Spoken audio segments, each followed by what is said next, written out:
In this game, you've got a team in the midst of a historic season. And the Steelers may say they're taking it one game at a time, but you know they have to be thinking about finishing the regular season undefeated.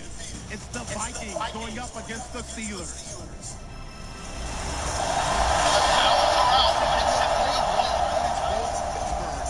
That's where we'll say hello to our commentators, Brandon Godden and Sean Davis. Larry, despite the elements, these fans here in Western Pennsylvania, they wouldn't dream of missing this one as you get a look inside snowy Heinz Field in Pittsburgh. Today, we reach week 15, and we've got a good matchup in store between the Minnesota Vikings and the Pittsburgh Steelers. With Charles Davis and Brandon Gaudin. Charles, we look at this Steeler ball club entering play. They've been flawless all year long as they hit the home stretch at 13-0. And now they just have to guard against complacency. You still got to go out and earn it every week. Meanwhile, for our visitors, the Vikings, it's late in the year. We all know it. We've seen the calendar for these guys. Their bodies could probably use a break, but they have to push on. And they're really not as worried about that as maybe we think. They know they've got the entire offseason to rest. All they care about is the game in front of them and finishing strong. So here's the Viking offense making their way out. They'll be taken out by the product of the University of Louisville, the talented Teddy Bridgewater. His stature isn't huge. He's not one of the big, strong-arm guys that you see coming into the league. But his touch, decision-making, ability to make plays, that's why Teddy Bridgewater has a chance to be a top quarterback in the league.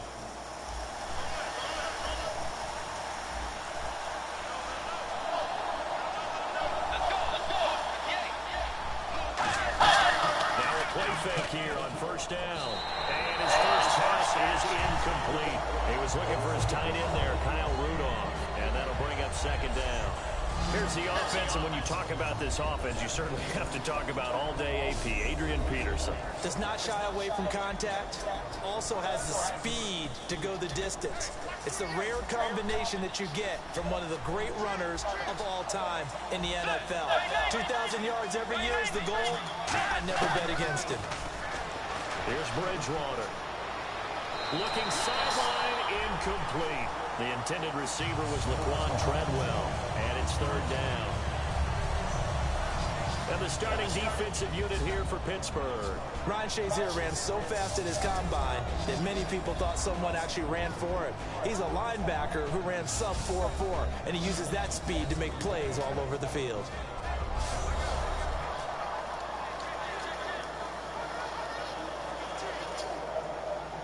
So now an early third and 10 here on the opening drive. And on the outside, they're playing press coverage. On third down, Bridgewater. And a big rush as he's taken down. Cameron Hayward in there to get him. And that's sack number 12 for him on the year. Well, how about that? A dime set on defense, 6 defensive backs. None of them blitz. They're just back there in coverage. Defensive lineman gets the sack. That's where the O-line, they go to the sideline, they keep their helmets on so the cameras can't find them, right? Yeah, the cameras can't find them, but I know one thing. The O-line coach will.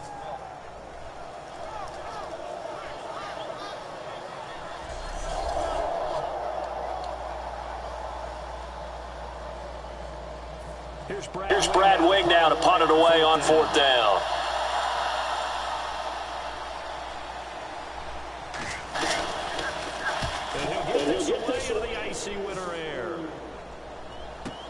That's taken around the 40. Slips past it. Very good return that time. 18 yards. And the Steeler offense, they're set up nicely as they take over. So the Steelers now in great shape to begin their initial possession. They'll be led out by their quarterback, a former first-rounder out of Florida State, E.J. Manuel. And while things haven't gone exactly as planned for E.J. Manuel, he did have a big all-star week, which led him to first-round status. People see that size, that frame, that arm talent. All they want to see now is consistency.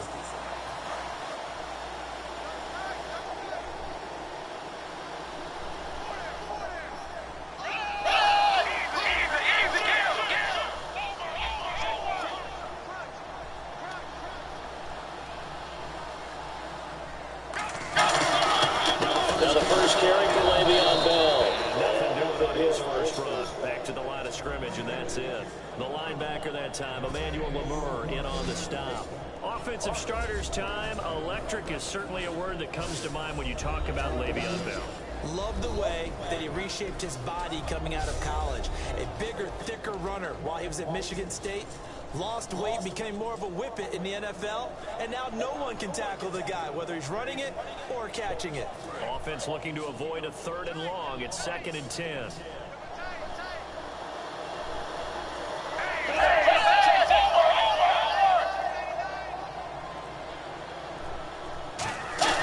Here's a play fake as they set up the throw.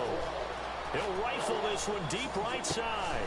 So the long attempt falls innocently to the ground, and it brings up 3rd. And a look at the Vikings defensive unit. Eric Kendricks is another one of those bloodline guys in the NFL. His brother Michael also plies his trade as a linebacker, and Eric's trying to show him he's the best in the family. And the Vikings with an extra in the secondary on 3rd. Playing coverage here.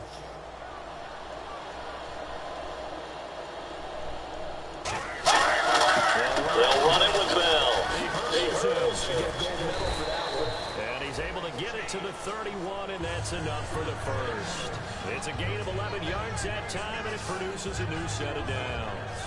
Whenever we meet with coaches and they always talk about wanting to establish running the football, it's oftentimes with a good tight end who can control the line of scrimmage and the point of attack, and they're becoming harder to find because the colleges are giving us a whole lot of receiving tight ends, former wide receivers who can run, not necessarily block very well.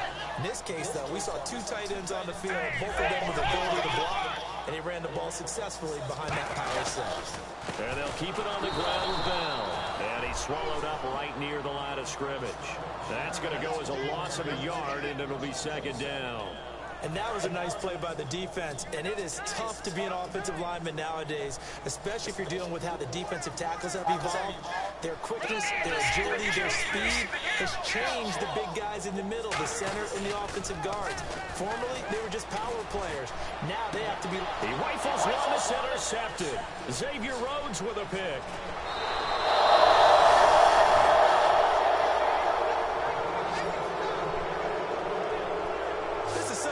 Defensively. They know that this offense is going to try to get the ball to their playmaker in space. So what do? They crowd him and send bodies at him. And this one winds up being intercepted.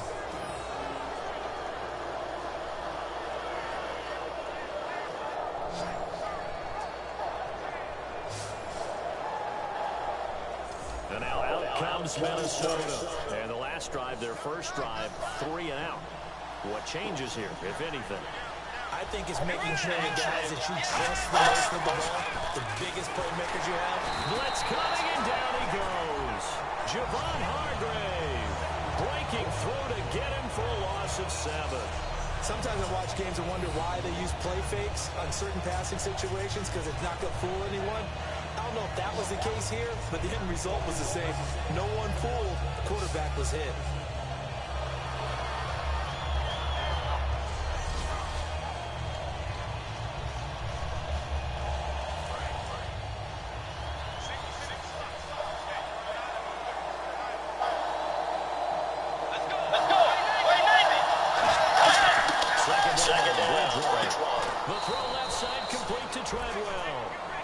Catch good for 5. It's 3rd down. And that's the kind of pass that adds up over time, Brandon. You may not have picked up a first down there, but if you keep chipping away at it, eventually big plays may result. So they're behind the chains as the offense. 12 yards needed on 3rd down.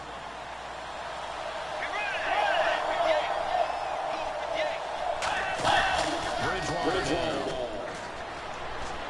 And incomplete. He had nowhere to throw, so he just tossed it away. But that brings up 4th. And no second guessing the call here. It was 3rd and long, so throwing the football was probably the smart play to try and pick it up. But they don't get it, and now the defense goes off the field feeling pretty good about themselves, gaining some momentum as they force them into a likely punting situation.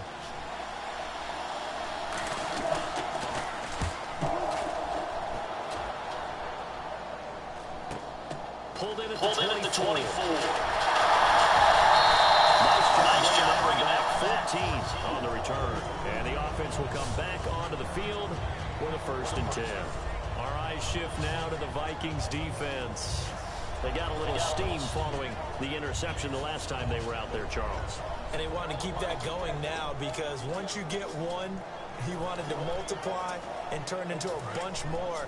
And right now, they're putting up their version of a no-fly zone. No-fly zone. I like that. We had a fly zone before the game. Yeah, but this time they would intercept it. They'll start the drive with a carry by Bell. And he's across the 40, 3 extra yards to the 43. Call it a gain of 4 on 1st, and that'll make it 2nd down. Not a run that you're going to write home about, but still a good 1st down run. That's what an offense calls staying on schedule. 3 to 4 yards on 1st down, you're set up very well for the rest of the drive.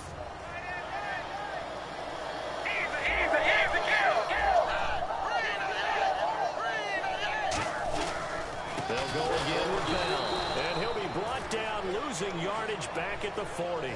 So he loses 3 yards there. Now 3rd down.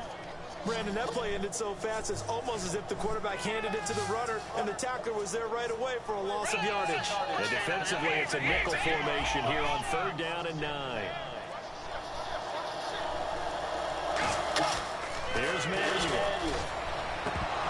And incomplete here on 3rd down. Cordero Patterson, the one he was hoping to get it to. Now 4th down. It looked like they had something there, but I think that he was thinking about running with the football before he actually hauled it in, and that led to a big drop.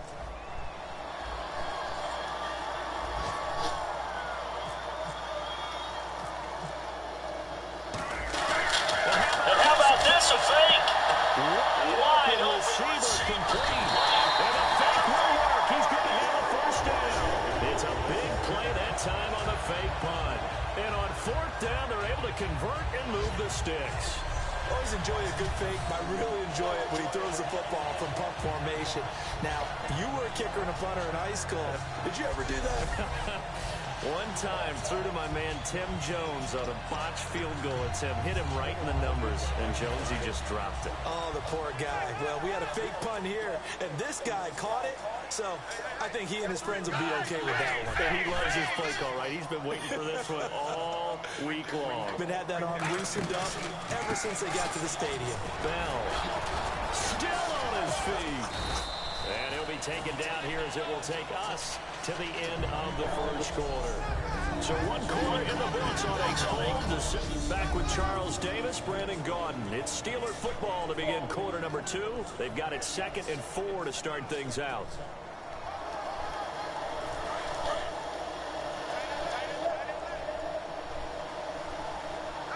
They'll come out in the pistol. Again, it's Bell. And he goes backwards here, losing yardage back to the 16. He lost 2 there, and it's 3rd down. But there's another example of why they haven't scored any points so far. I think it's time to abandon the run game, spread things out, and go to the air. It certainly can't be any worse than what they've done so far.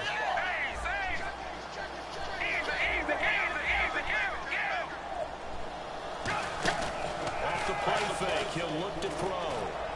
That is close at the 7-yard line. It's a 10-yard gain there, and it sets him up now 1st and goal. And now the passing game here in the 2nd quarter starting to heat up a little bit. Don't you feel the rhythm starting to happen, right? You see it now, the confidence is starting to rise. I think now's a play calling. Because that has happened, you lean on it a little bit more. You don't go totally away from running the football, but you do say, guess what? We can throw it well with a whole lot of confidence.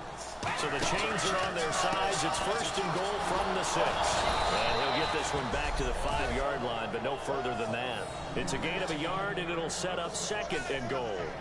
Tough day, tough sledding right there, and it's been that way the entire game.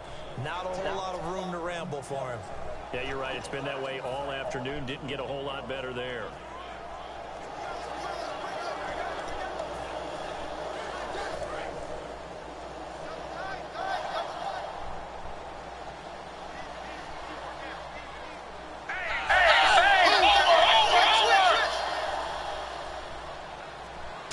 So they're on the 5-yard line here, 2nd down and goal. They give him 2 yards efficient. officially, and now it'll be 3rd and goal. Sometimes play calls boil down to philosophy. You know you're facing one of the top 10 units against the run in the NFL. So do you decide to keep smashing against them, or do you decide to throw the ball here?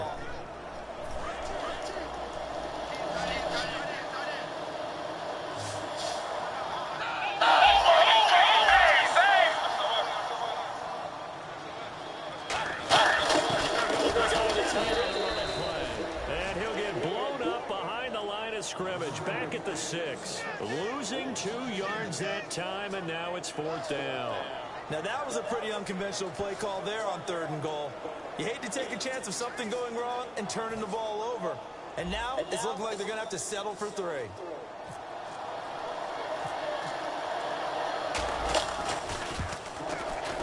And Boswell's kick is good. And the Steelers will just about to a 14-point lead. And that field goal caps an 11-play drive.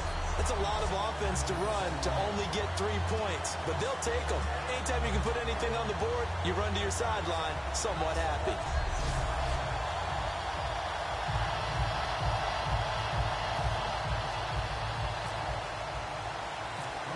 After the successful field goal try, here's Boswell to send it away.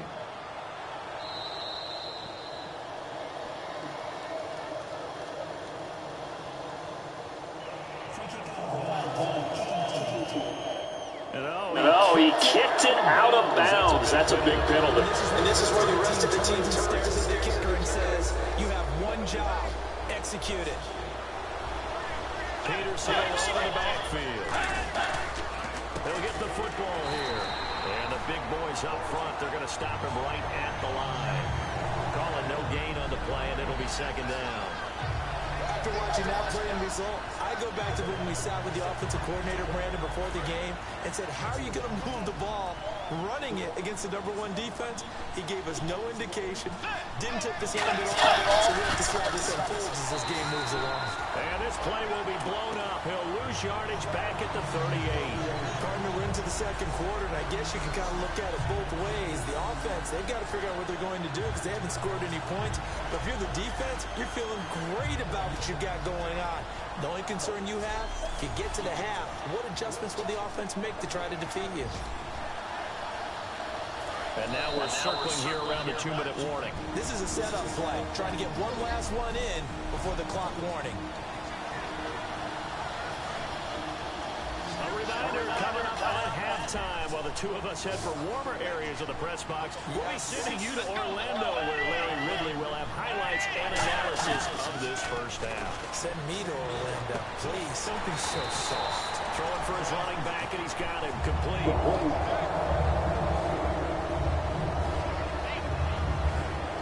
Here's Brad Wing now as he's on to punt for Minnesota.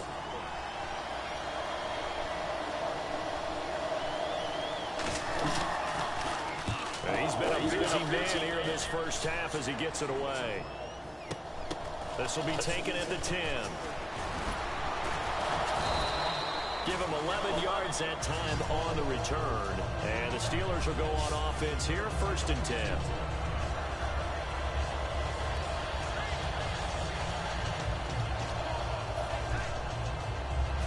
Pittsburgh's getting set to take the field. And they had 3 points last time, but they didn't want 3 points because they were well within range of scoring a touchdown. We'll see if they can do better now. I'm with you on that one. Let's just go ahead and be frank about the whole thing. The only one happy about the 3-point kicker. Exactly. You put it through the post. That's going to help him at contract time. But that offense, they're thinking, let's get in the end zone this. And that's caught inside the 70. And he is down deep into Minnesota territory. A big play that time for Pittsburgh. 62 yards. Now that play will end up on the highlights, and you'll see it all over the place. But what you won't see, the offensive line that bought the extra time, that allowed for the big completion downfield, those guys made that play possible.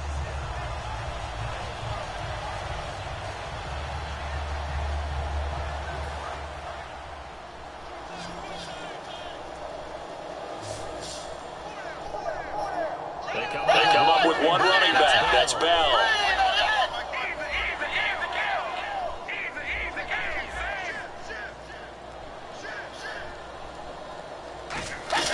They go play action here on first down. And escaping his time as he'll go down. They got him for a sack. Eric Kendricks in there to make the sack. He buries him for a loss of 10. And it's never good to take a sack. You really don't want to take one down here in this part of the field, down near the red zone. Not at all, because you're already pretty much assured of a field goal. But you take a big sack, it could push you out of range, and that's why defenses get a little more aggressive in this situation. They're almost conceding the 3 points. They want to push you back and try and take you out of there.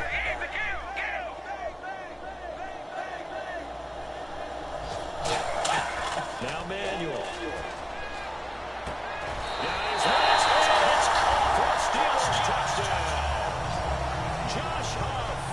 First touchdown on the year.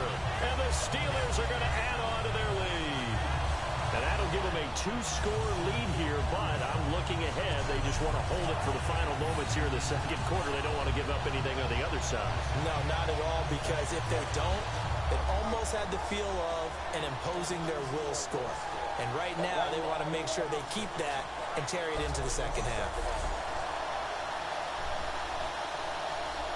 Chris Boswell now for the extra point.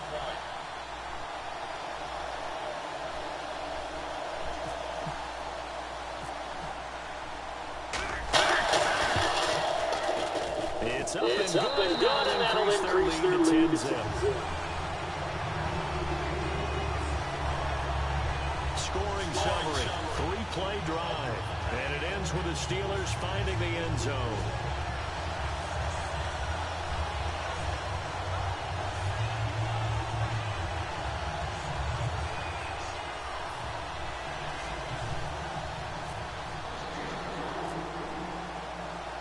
Boswell now to kick it away after the touchdown. This will be fielded at the 8. He juked him. And he'll take it past the 25 to the 26-yard line. Now the Vikings offense gets set to take over here. And with time quickly fading here in the second quarter, not sure how aggressively, offensively they want to play this. I think we'll find out just how much they trust their guys in this situation if they decide to take a shot. Here's Peterson as they begin on the ground. And he will lose yardage here back at the 23-yard line. A loss of a full 3 yards, and now it's second down. When you're putting together a formula for winning defense, it's exactly what we're seeing in this game. Controlling the line of scrimmage, attacking, and changing everything so that now they're playing in the offense's backfield. They're playing an excellent game.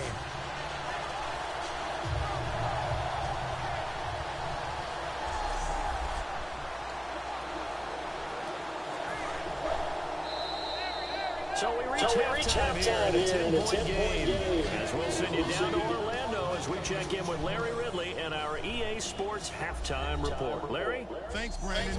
I'm Larry Ridley, and welcome to our EA Halftime Report. The Steelers had a great passing game going last week, and it's been more of the same today. The Vikings are finding out firsthand they'll have to deal with this passing attack if they want to win. All right, let's take a look at some of the highlights from the first half.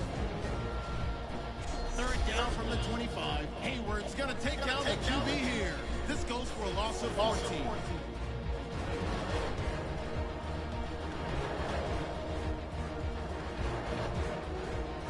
Offense on the field now. They're going to come away with another sack here. This will go for a loss of 7.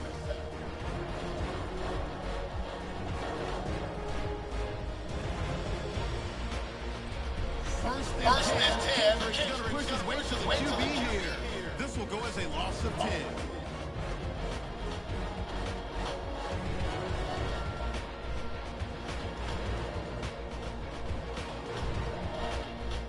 Steelers now they run the drive. They'll look to the end zone here. He's going to go 27 yards for the score, pushing the lead to 10. So that'll do it for us. We'll go back down to Pittsburgh for the second half. All right, these two teams back out there as we get set and ready for this second half. So both teams have their marching orders, and we'll get going again here in quarter number 3. On the return, here's a dangerous Cordero Patterson. So he shifts past him. And they'll have good starting field position as he's up just shy of the 40.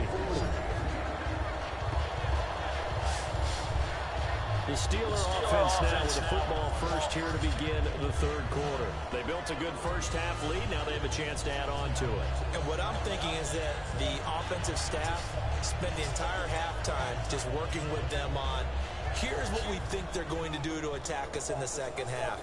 Nice first half that we've had, guys, but be prepared for some change-ups. We're going to see them when we kick it off in the second half. See how they handle any adjustments that might be made defensively.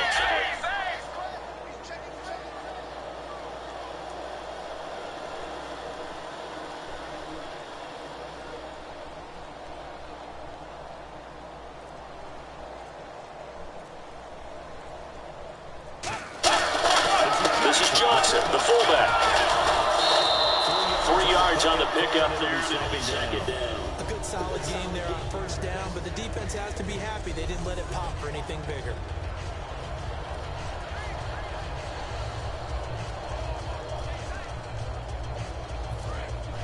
Looks like the defense has press coverage here.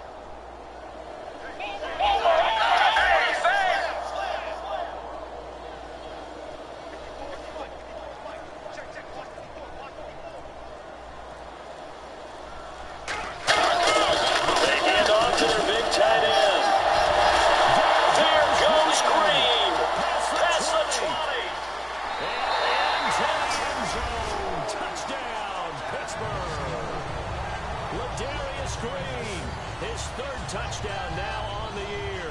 And the Steelers find a way to stretch their lead. That drive was quick and impressive. Almost like they had somewhere else they needed to be after the game.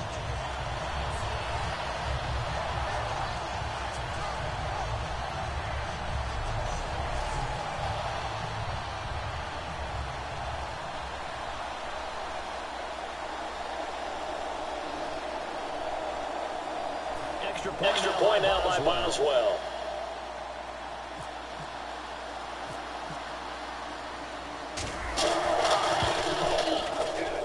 He's got it, and it's 17.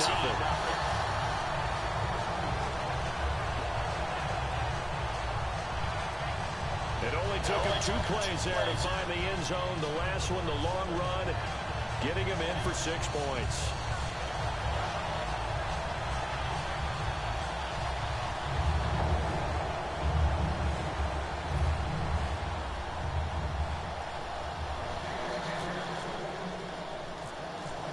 Boswell now to kick it away after the touchdown. That's fielded in the end zone.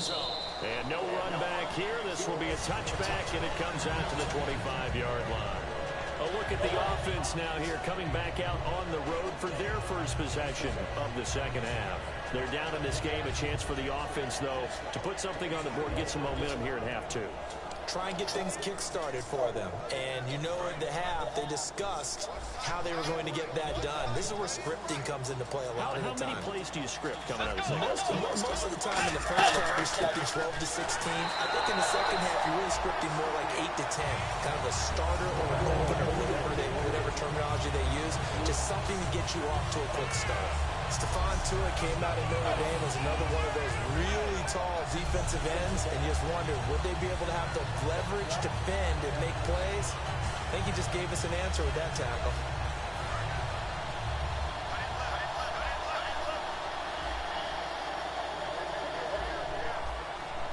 They come out here in the eye. Bridgewater to throw. And down goes. The pressure getting to Bridgewater. Well, it was second long. Now it's third and even longer. They're going in the wrong direction here. Because they're moving exactly the way they want to, but you're exactly right. Definitely going in the wrong direction for the offensive guys.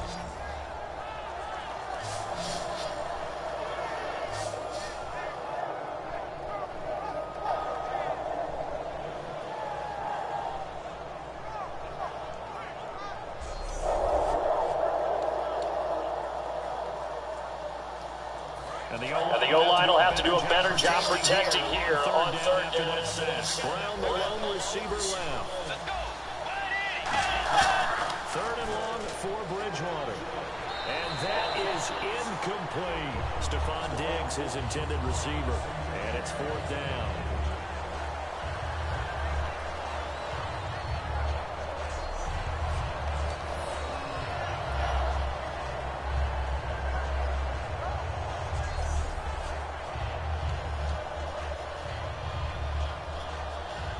Here's Bradway now. As the drive goes backwards, so he's on to punt it away.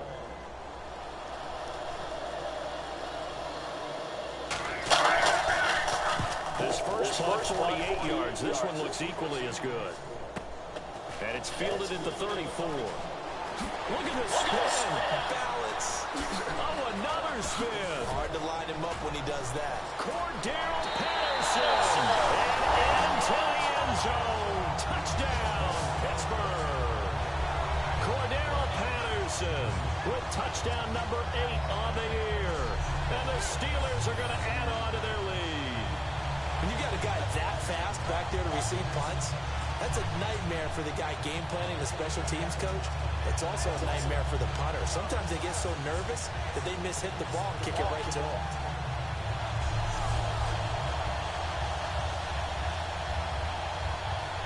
Boswell for the extra point.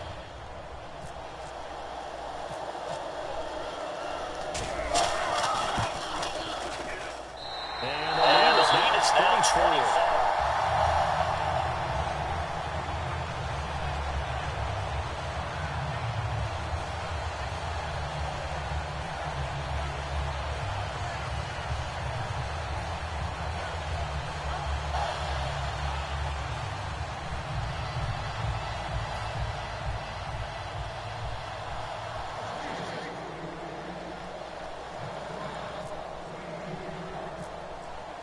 So after surrendering the punt return for a score, let's see what they can do in turn on this kickoff.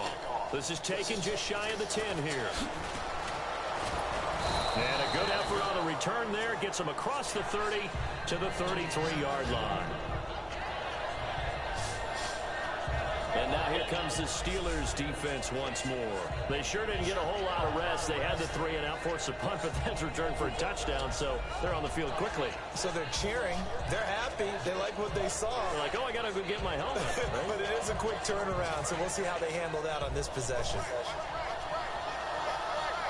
Brown, the lone receiver, left. Let's go. By 90. By 90. On 1st and 10, Bridgewater. Caught on the right side by Treadwell. The completion good for 3, and it's 2nd down.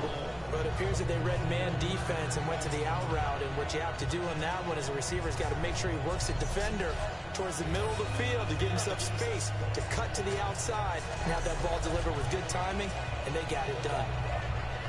7 yards to go on 2nd down.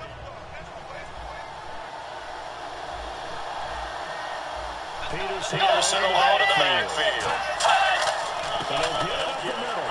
And he is going to lose yardage here. They'll wind up losing 3. And now it's 3rd down. We just saw another example of how the defense is winning this game. Really at the point of attack, the offensive line is just getting pushed around. I think now as a play caller, you got to give them a little bit of help. Maybe you keep your tight ends a little bit more. Maybe the running backs help you a little bit with the pass blocking. But you've got to help them get some confidence because you can't abandon the play calling right now.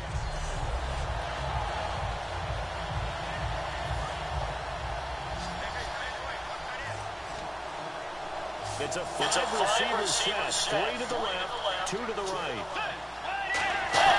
On 3rd down, Bridgewater. He gets it to Brown, complete.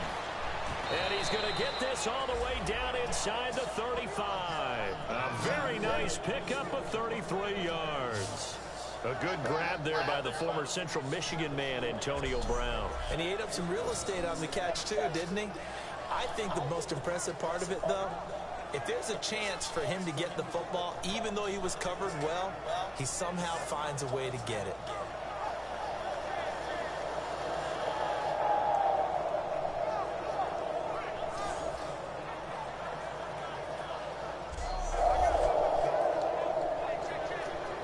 So after that big game, let's see what else the offense has up its sleeve.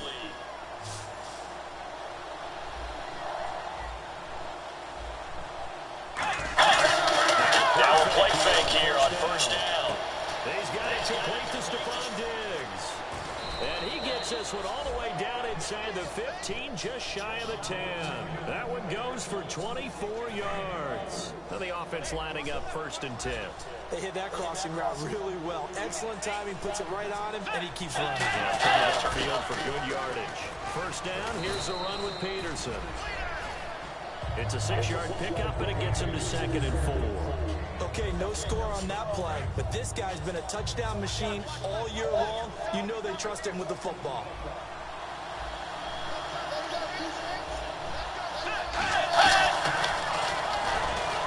And he goes backwards on this one, losing yardage to the 7.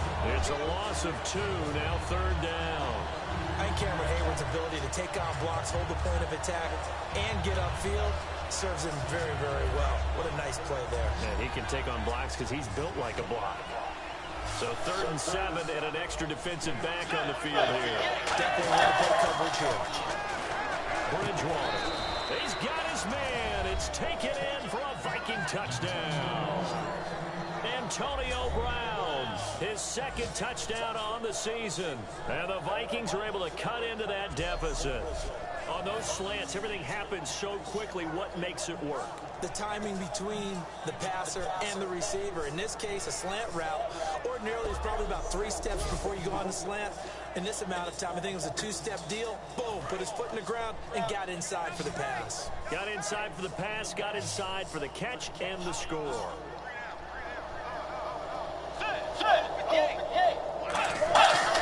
Bridgewater in trouble. And now the pressure gets there, and he goes down. So he couldn't get rid of the football, and that deficit stays right where it is. Well, they tried to get 2 and ended up getting none because the quarterback had nowhere to go with the ball and ends up getting sacked. Nowhere to go at all. Great job, though, defensively. They were ready.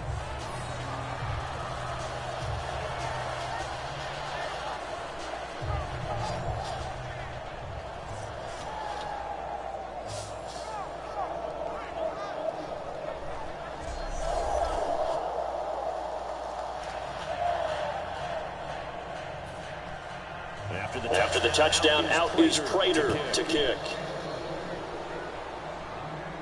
Now it's Lucky Whitehead on the return. Oh, and terrific field position here as they finally get him just shy of the midfield stripe. Now that's the kind of return you're looking for. To get to that spot on the field, that allows you to do a lot of things on offense.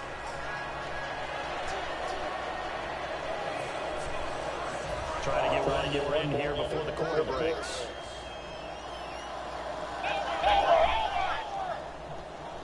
They come out with back and 3 tight ends. This is Bell. Shreds him with a stiff arm. And he gets this inside the 35-yard line. We're off to the 4th quarter here in Week 15. Happy holidays to all.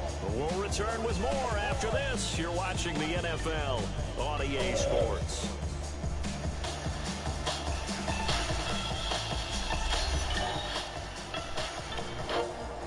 Back now in Pittsburgh.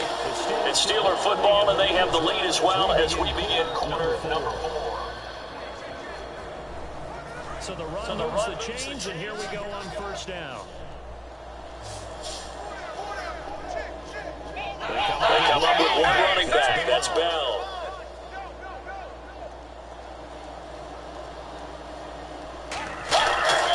And he'll get it up the middle. And not much running room. Down to the 32. 2 yards on the pickup there. It'll be 2nd and 8. The 4th quarter here, they've got the lead. They want to keep it on the ground. That's what they're doing. Smart football. Keep the clock grinding. Keep it going. But you got to figure now, they're going to see more people stacked up to the line of scrimmage as they try and bleed it out.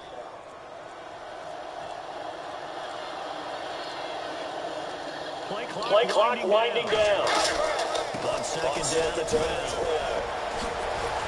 And they'll get this one down to about the 20-yard line. They pick up 12 on the play there, and they move the chains.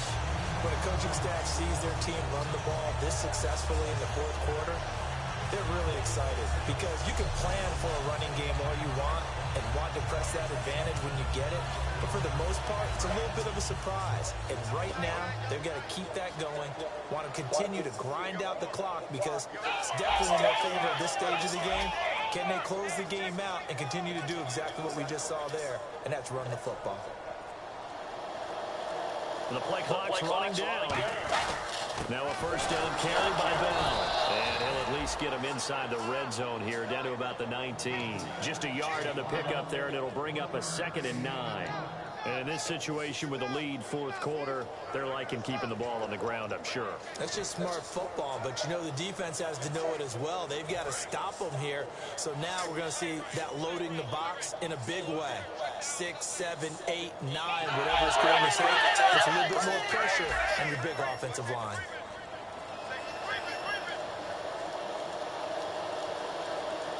They'll need to get the play off quickly. Here's Johnson now, the fullback. And able to push his way forward here for a gain. 4 yards on the pickup there as it'll leave him with a 3rd and about 4 more for a first.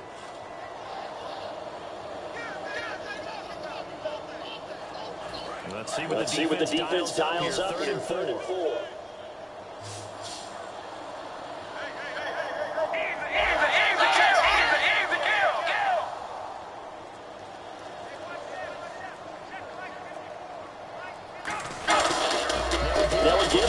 Man through, and that's Johnson. It's a stiff on there that flew to get this tackle.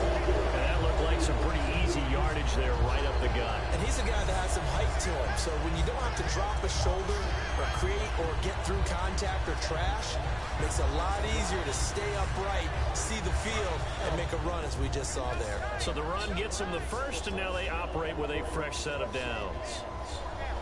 They come up with one back. That's Bell.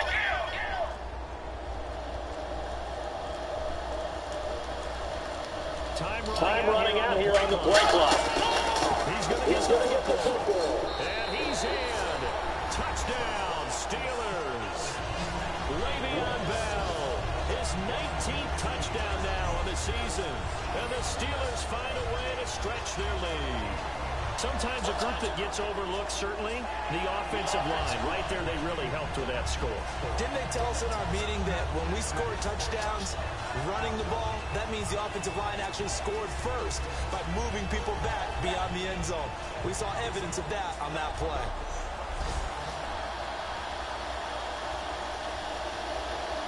Extra point now as well.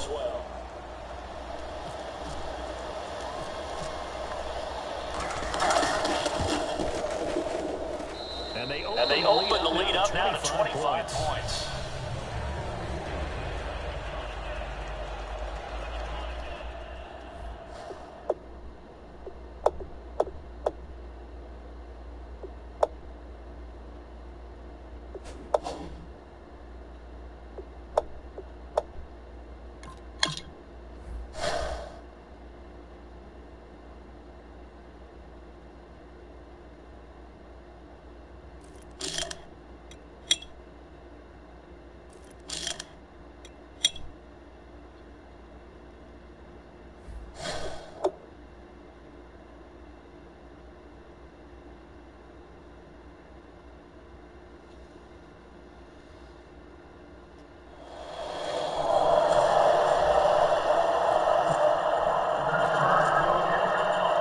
Boswell now to kick it away after the touchdown.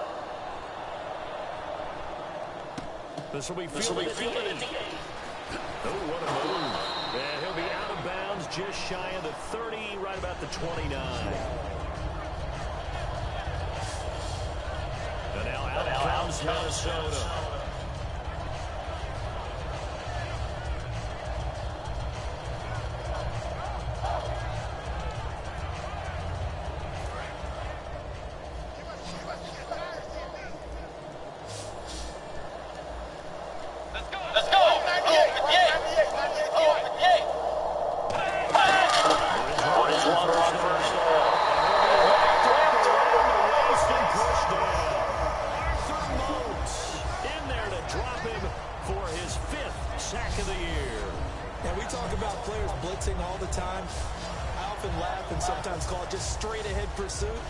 What a running start right back to the backfield for him. Yeah, it really didn't give anybody a chance to get up there and stop him.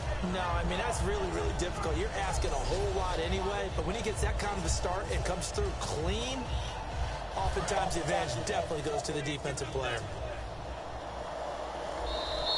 Time for a break. This one is over, but the shouting. We'll finish it after this. So the Vikings in possession of the football as we get you reset. And let's see what they've come up with offensively after having time to talk it over. Bridgewater now on second down.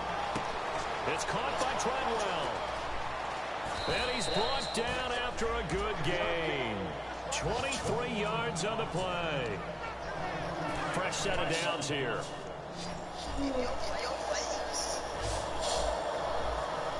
Peterson alone in the backfield.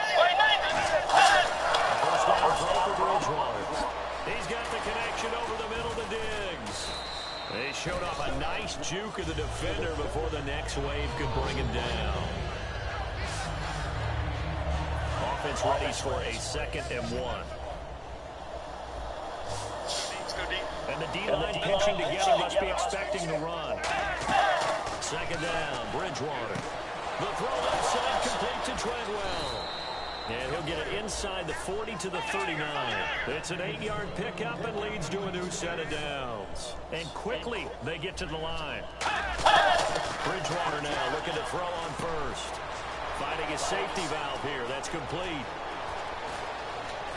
Touchdown, Vikings!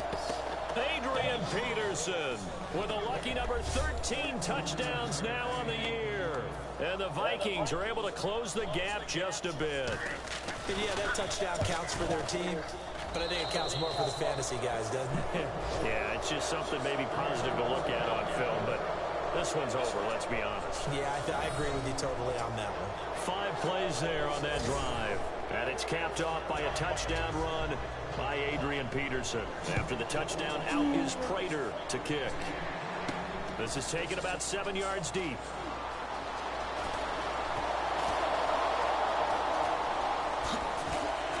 And what a return.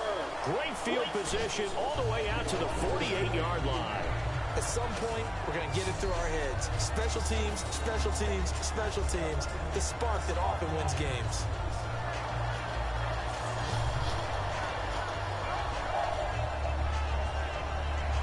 And we put our focus now on Le'Veon Bell. He is fully awake now. If he didn't get off to the start that he normally does, they've got his attention. He's running it well. You think they set off the alarm clock at the half? You think that's what went down? I know this, having played on the defensive side of the ball, if you do a really good job against a great runner, and you go into the half, you're excited, you're fired up, you think the game plan is working, but in the back of your head, there's that little bit of nagging doubt. Can we do this for 4 quarters? So far, that's not happening. Probably a bit of a surprise call there on first down, but how about a tone setter for the drive? Picking up nice yardage with the big man setting the tone physically. They come out here on the outside.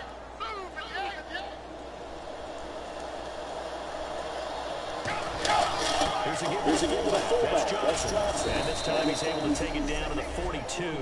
Just 4 yards on the pickup, but that's good enough to extend the drive. Well, after that pickup of a first down, I think some of the defensive guys are going to be looking over their coordinator and saying that was not in the scouting report. That went against every tendency most teams have. You don't usually hand the ball to your big guy in that situation.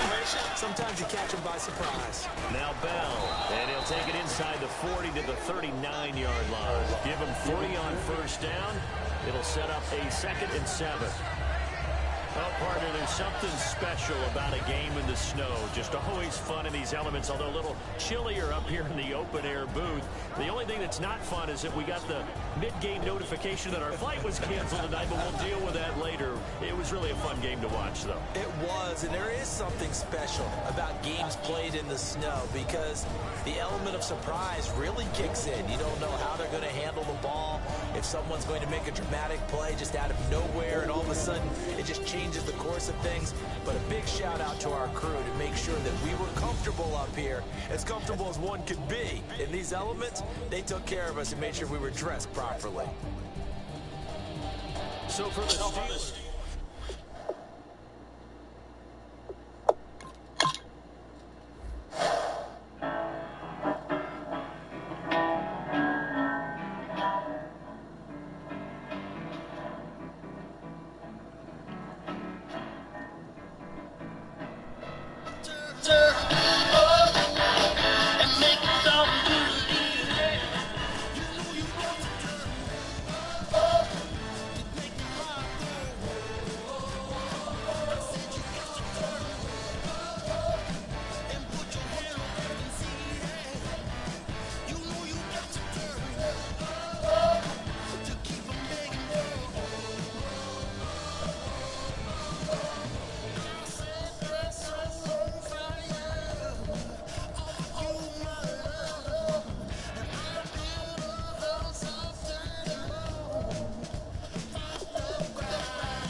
on EA Sports.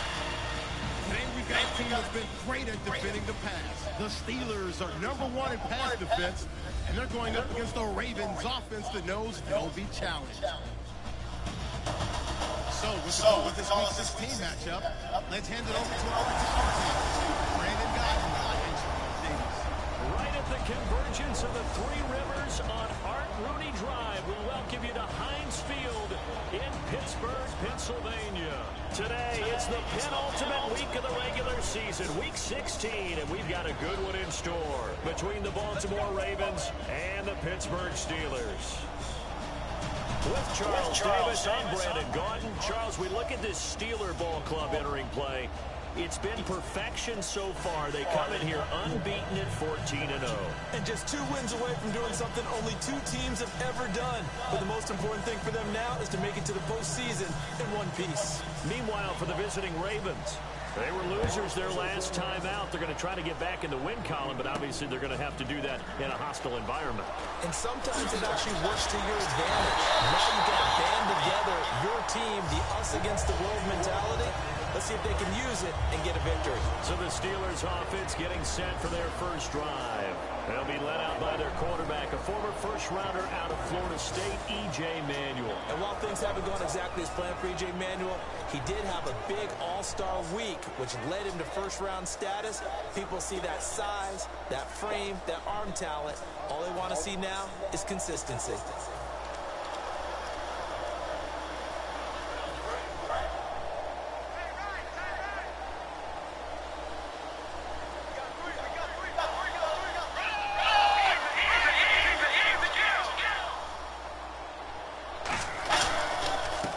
Carry for the former Michigan State man, Le'Veon Bell. And give him 4 yards there. It'll be 2nd and 6. And the big boys up front in the trenches. What do you think of the O-line, Charles? I love them because this is a group that's so cohesive. They know what the man next to them is going to do at all times, and they operate as a terrific unit.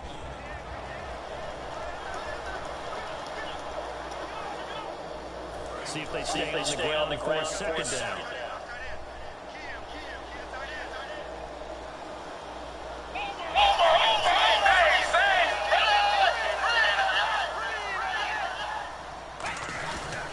Here's Bell.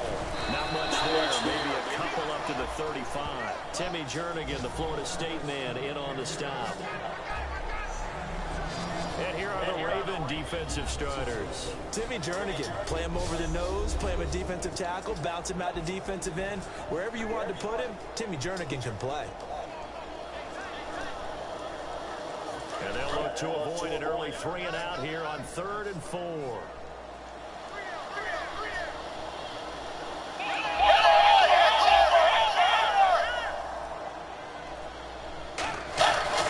The give is to Bell. And he'll get this up to about the 38-yard line. Give him a couple on the run as it brings up a 4th down. It's really simple to say that they know their identity, that they are a passing team. But one of the reasons that they're so successful, they know how to mix in the run and make sure that they keep the defense off balance and not able to just simply say, let's go get the quarterback and disrupt things. And how about the call here? They need 2 yards in their own territory on 4th down, and they're going to go for it.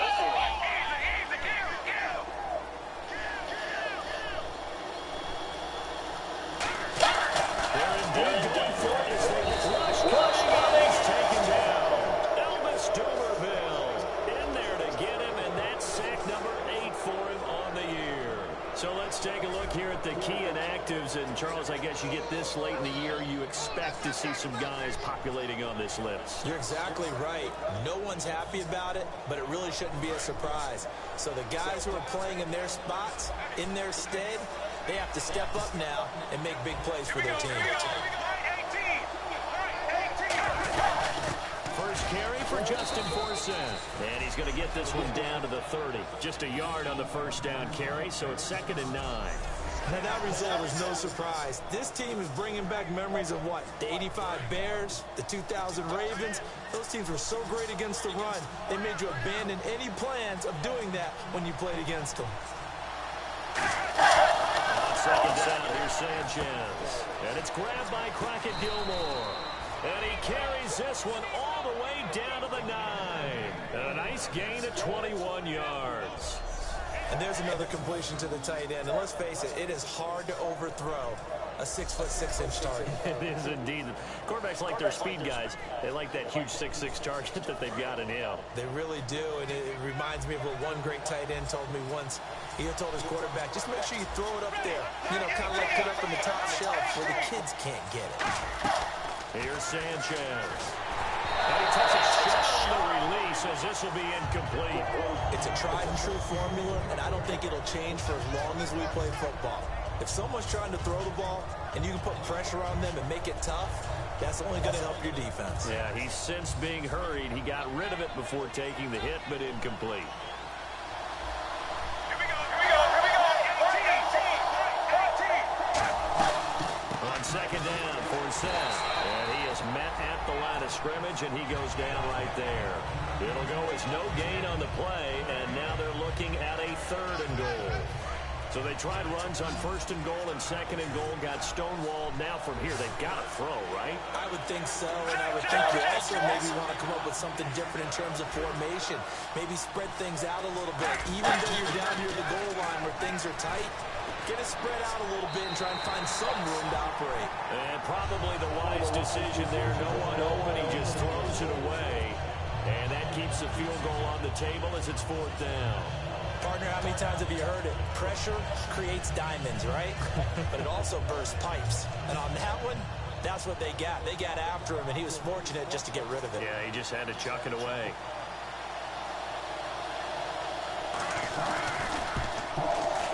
And Tucker's kick right there. It's good. And the Ravens strike first at 3-zip. So our initial drive here this afternoon results in 3. I'm not sure that was a statement necessarily, but getting points on the road, never a bad thing. No question about it, Brandon. You had a crowd that was all fired up during pregame introductions, yet you're able to quiet them just a little bit by taking the early lead. Tucker now following the made field goal, set to kick it away. This will be taken in at the 1. So quick on the spin. He's spinning, man. And he's up across the 25 and down at the 28-yard line. And Pittsburgh's getting set to take the field. And on that last drive, went for it on 4th, turned it over. A good job by their defense, though. They held them to 3, but this offense, they've got to be a little bit better, a little bit more careful here.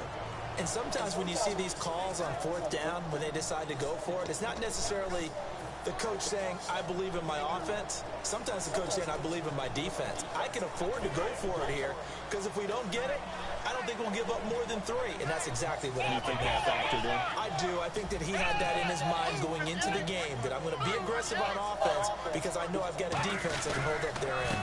He'll start out on the ground with Bell, and he'll slip his way up across the 30 to the 32. It's a pickup of 4, and it'll bring up 2nd down. We always like to talk about defense in terms of levels. 1st level defensive line, 2nd level linebackers, 3rd level defensive backs. On that run, that was what we call a 1st level run, and it was stopped by a 2nd level player.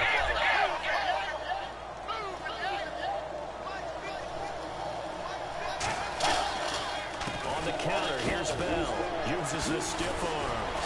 Still going. They can't stop him. That one good for 16, and the drive will continue.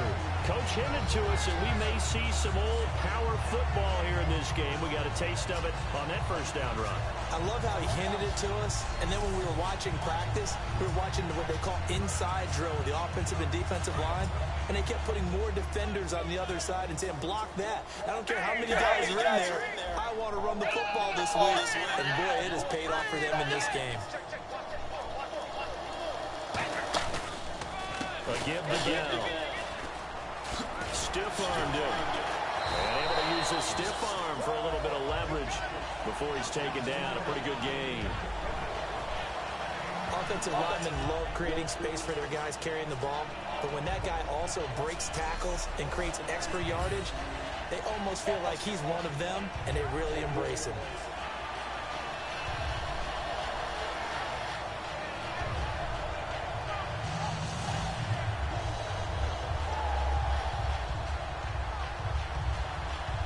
And after the play on the ground, that brings up second down here. They come up with one running back. That's Bell.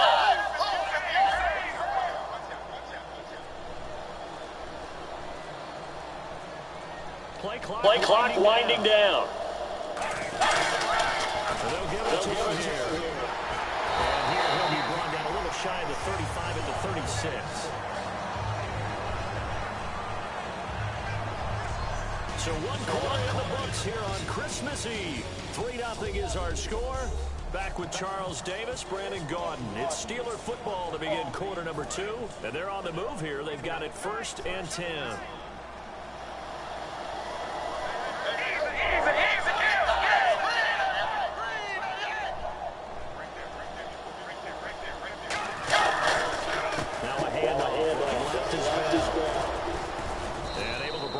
Tackle, but then quickly brought down. But a nice little gain.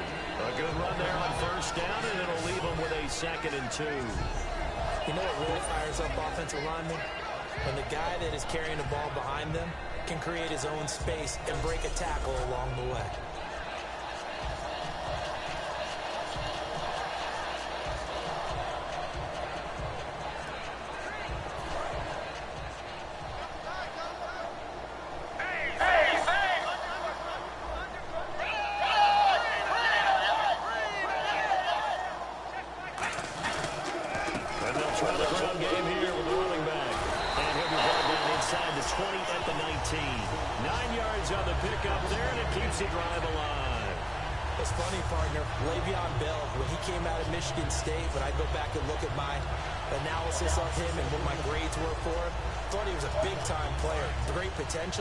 But I didn't know we were going to get this player. I was used to a big, solid, thick running back. But now I've got a full package, a guy who can do everything, as we just saw there, including breaking tackles. But at the time, 2nd-round pick in 2013, some people probably wishing they'd taken him in the 1st. And the play clock's running down. And he'll go on the ground. And he's going to be hemmed in and brought down right at the line of scrimmage. It's a loss of a yard there, and now 2nd down. A little bit of ground to make up for the offense as they face a 2nd and 11. So if I'm an offensive coordinator, there's one thing that I know for sure. This is one of the top 5 teams in the NFL against the run. So when I look at my playlist, I'm probably thinking about throwing it. Here's a give to Bell running left. And he's going to fight his way forward here for a modest gain. Give him 4 on the ground there. They're now left with 3rd and 6. On a 2nd and long, it's really nice to see an offense that has enough confidence to run the football in that situation. I think that goes back to their practice and game planning. They've seen things that they've seen on tape and in previous games that led them to believe that even in a long-distance situation, they can still run the football and gain enough yardage to put themselves in a good spot on 3rd down. Now Manuel. And incomplete. The contact made the ball roam free and brings up 4th down. We know it's not an easy job to go out and catch passes when people are trying to tackle you and knock the ball away. But the bottom line is, that's a pass he's got to have and a pass he should have caught.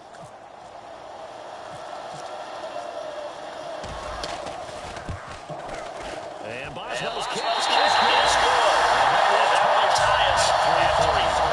So the draw stalls out, but they are able to put 3 points on the board. Yeah, just a yard or 2 shorter than an extra point, but no problems converting there.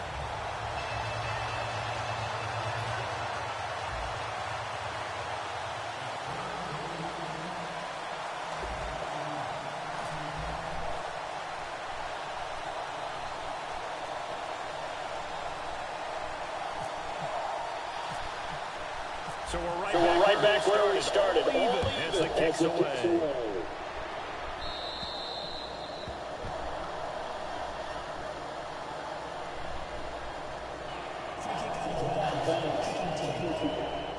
And out of bounds there on the kick.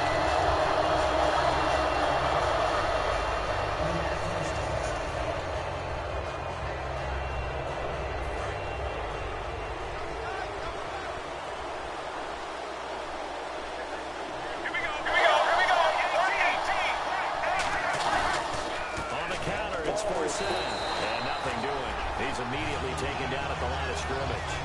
No gain on the play there, second down. And as a defensive end, getting off the ball quickly, swarming to the football, making a tackle, that's what we saw right there. Yeah, that's what their job is, and really a lot of the time they have to throttle back a little bit in the run game because you know those defensive ends, they're like in a sprinter stance, they're just headed straight for the quarterback. That was good recognition on that play to hold them to no gain. Now Sanchez, and seeing nowhere to throw, he chucks this one away from arm, incomplete. Now it's third down. Let's face it, perfection is something we all chase, whether it's playing this game or whatever we do.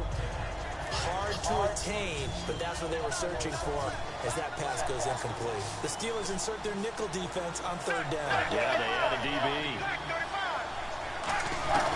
Throwing on third down, Sanchez. Complete to Gilmore, the tight end. And he's going to get this all the way down inside the 35. Partner, it's a lot of fun watching the NFL now, isn't it? Because when the big fella runs routes, it used to be when we were kids, he'd run about 3 different routes, and that was it. Now he can run anything and catch the balls we just saw there.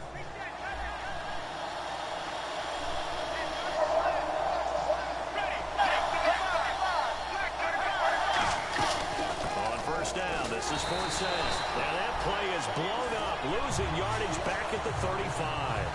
A minute 59 to go in the first half. Back to Heinz Field after this.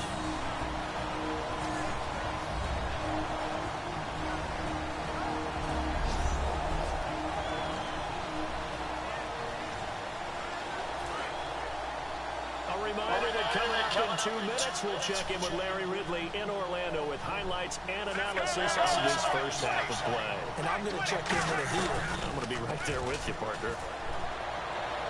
Looking right sideline, but it's incomplete. The former Bill, Chris Hogan, the intended receiver. Third down here. So a second down incompletion now brings up third down.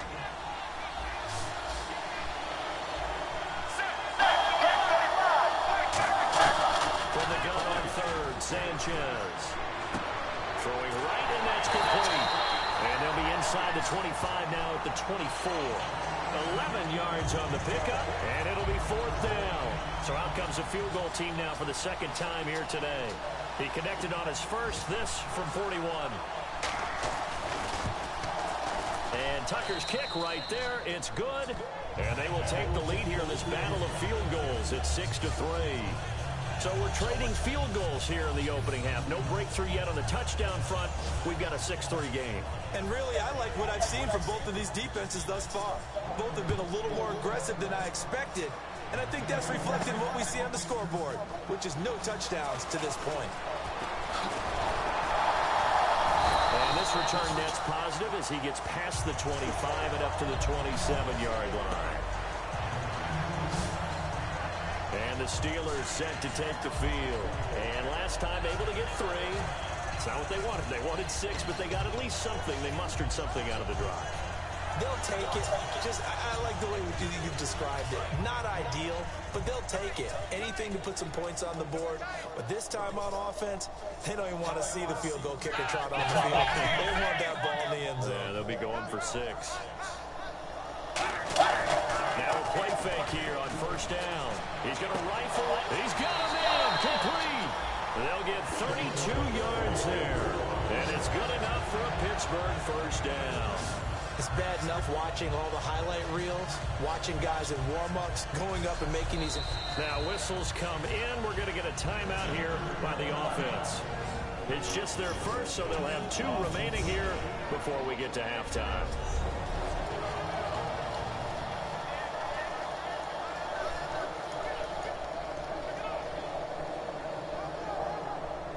So the offense has it first and 10. They come out with 1 back and 3 tight ends. They go play action here on first down. And the tip there altered the ball flight, and it falls incomplete. It'll be second down.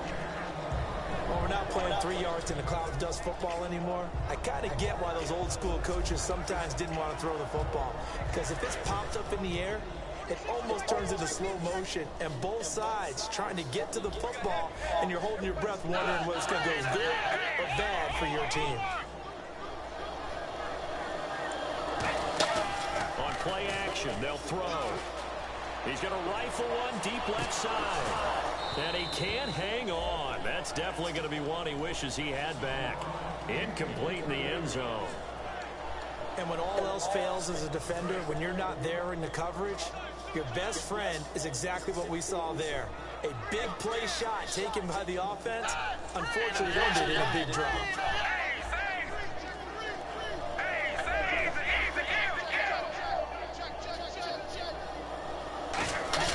The play action fake. They'll look to throw. And he is out of bounds inside the 30. That one goes for 13 yards, and it moves the sticks.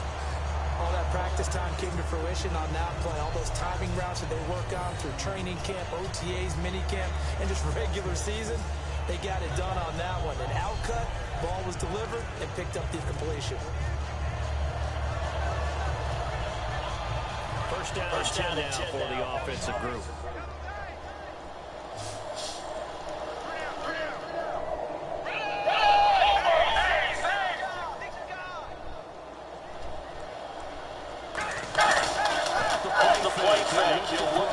He's going to take a shot for the end zone. And it pops free. The collision there jarred the ball loose and brings up second down. Now hold everything here. We're going to get a timeout by the offense. So that means they're down to one remaining here as we head toward halftime.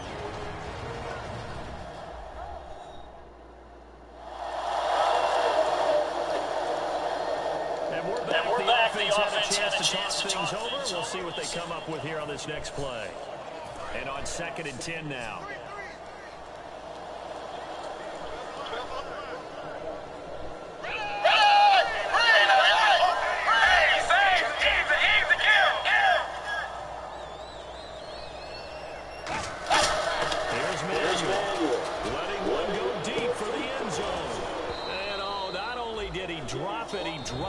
In the end zone. Now whistles come in. We're going to get a timeout here by the offense. And with halftime on the horizon, they'll be out of timeouts from here forward.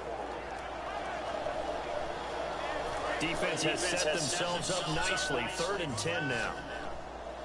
One receiver left, 3 to the right.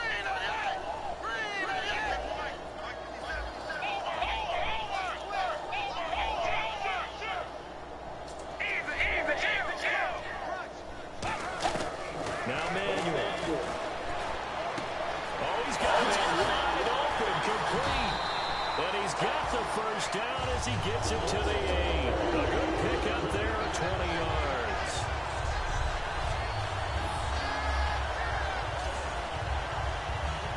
So we are halftime here on Christmas Eve, as we'll send you down to Orlando, where Larry Ridley has our EA Sports halftime report. Larry? Thanks, Brandon, and welcome to our EA Halftime Report. I'm Larry Ridley. The Steelers have an edge in time of possession right now. The Ravens look like they'll be in this game for 4 quarters. So let's take a look at the highlights from the first half.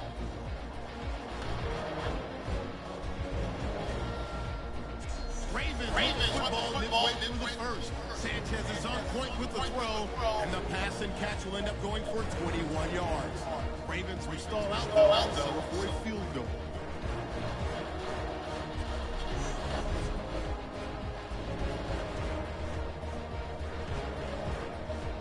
Third down at the 40. The pass will be completed into coverage, and the pass and catch will end up going for 26 yards. They go on to kick a field goal to end the drive. So they'll bring our halftime report to a close and go back down to Heinz Field for the start of the 3rd quarter.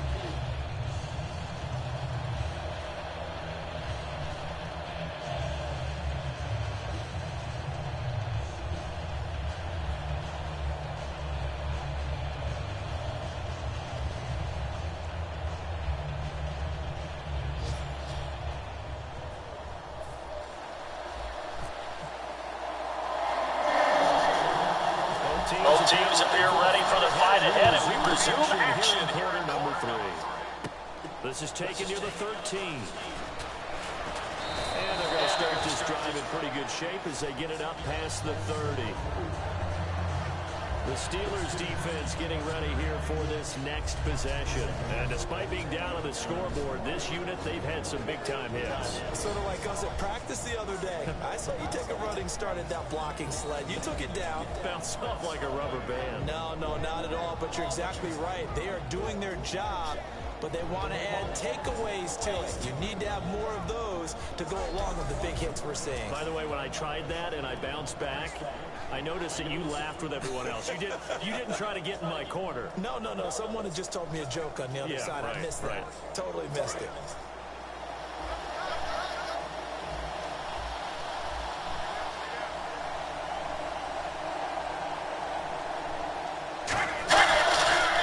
They strike the second down. No gain on the play. It'll be second down. They had a great read there from his free safety position. And, Charles, you know with those guys, it's all about their eyes. They have to be laser-focused. Yeah, I had to fake my way through it when I was playing, but now I can see exactly what they're doing. And on that play, he obviously had no presence to feel like he's being pushed for a pass. And without that, that allowed him to get up to the line of scrimmage and hold him to no gain. Off of play action, Sanchez finding time. He's going to go for a big play downfield, and he's unable to grab it. Thought he might have had position, couldn't hold on, third down. One thing I know from experience is that when the deep ball is thrown and you're the defender, you've got to fight that little bit of panic that emerges. You've got to play the ball really well. It's a 50-50 jump ball play. And guess what? They took a shot. How are you going to win it? And in this case, they managed to get it done.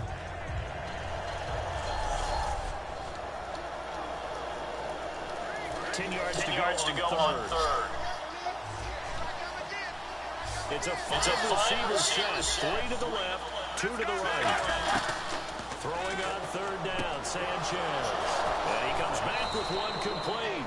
And he's finally taken down, but not before getting across midfield and across the 45-yard line. That crossing route is so effective when you hit it just right because you get a guy on the move, and then we see the end result there. Nightmare for the defense. They got a guy with a full head of steam. Not only does he catch it, but he picks up additional yardage after it.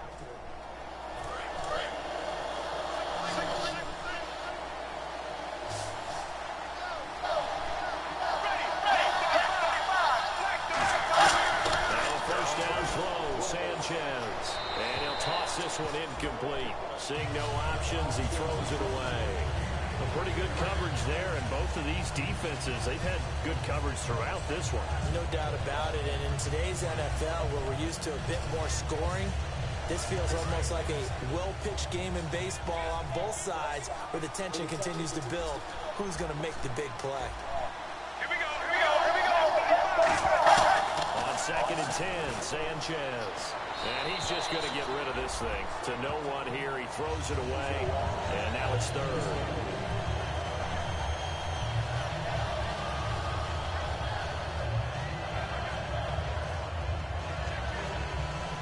Third down here for the offense after the incomplete pass.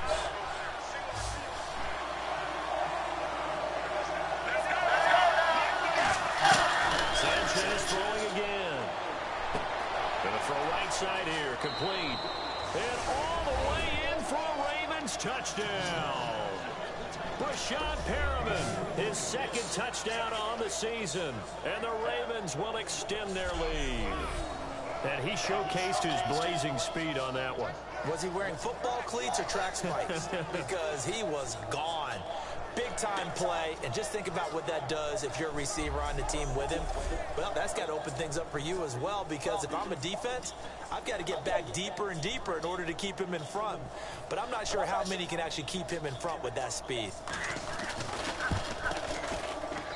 And it's up and good to make the score 13-3.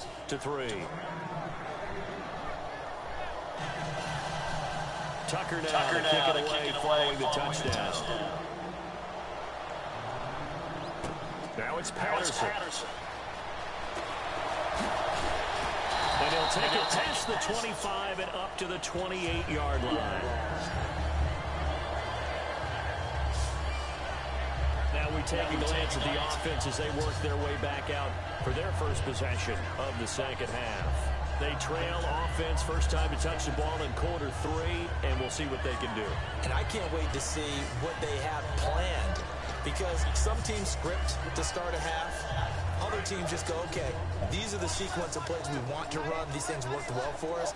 And sometimes they throw in that big chunk play right away. Try and get after them early and try and create a big play to give themselves some momentum. See what they have up their sleeve. They'll try and start this drive in the air. And his throw is incomplete.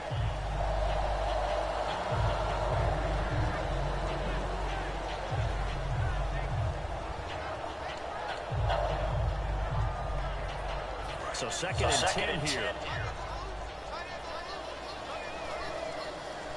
They'll come out in the pistol. He'll try again with the arm here on second down. Dancing to his left. And they get him down, but not before he takes it across the 40-yard line. 15 yards there on the scramble and a first down. Well, that was man coverage. So once he decides to run with the football, there's no one to account for him, and he turns it into a nice gain.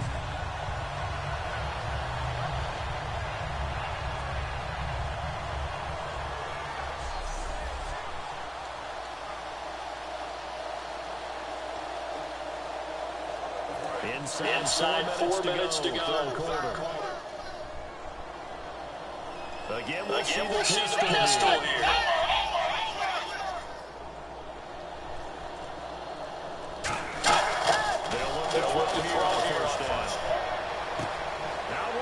It's complete to Wheaton. And into the end zone. Touchdown, Pittsburgh. Marcus Wheaton, his 14th touchdown now on the year. And the Steelers have now made this a one-score game. And correct me if I'm wrong, that was just a simple fly route, wasn't it? No, there's nothing to correct at all. You've got it down pat. And I just remember as a player, when I'd be in practice sessions, and I'd hear 9 from the receivers, that meant fly route, go, look out. That was the 9, and he just kept going all the way into the end zone for the touchdown. And they'll get set here looking for the two-point conversion.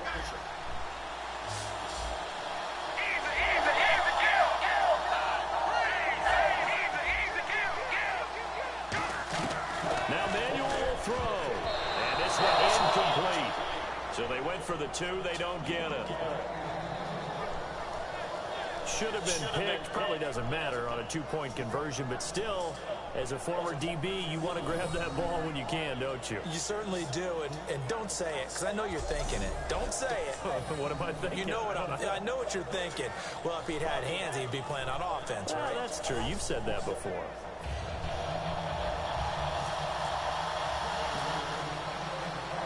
Boswell now to kick after the touchdown. This is taken about 7 yards deep. And he'll probably wish he reconsidered here. It'll cost him 10 yards now with a new rule as he's down at the 15-yard line.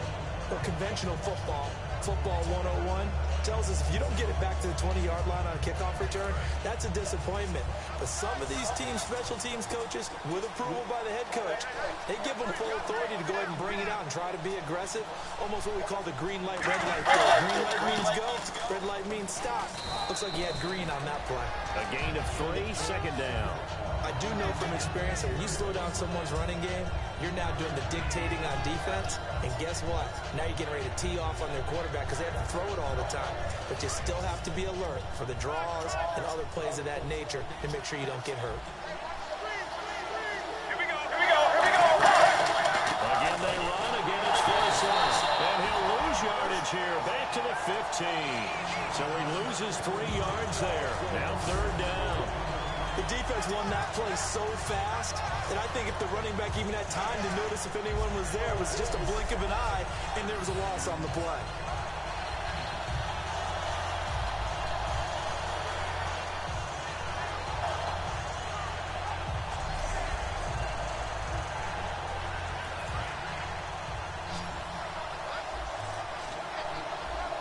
And Pittsburgh with 6 defensive backs in the game here on 3rd down. From the gun on 3rd, Sanchez. They will find his man. That's Hogan, complete. A really nice pickup of 14 yards, and it moves the sticks. So he makes the grab, and the chains move forward. Nice job by the offensive line, giving them time to complete that 1st down pass. Offense comes to the line now, 1st and 10.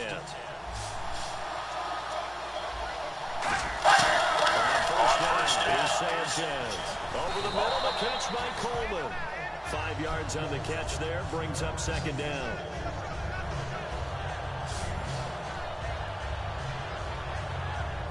Second down now after the pass completion. Possible run anticipation here as the D-line sandwiches together. Here's Sanchez. And no escaping this time as he'll go down. They got him for a sack. Arthur Moats in there to get him. And that's sack number 6 for him on the year. Great job defensively. I think he was trying to go through his progressions, find someone to get rid of the football. Before he knew it, he was on his back. So that just brings us right back to what you said in the beginning. A great job defensively. Nowhere to go with the football. That led to the sack.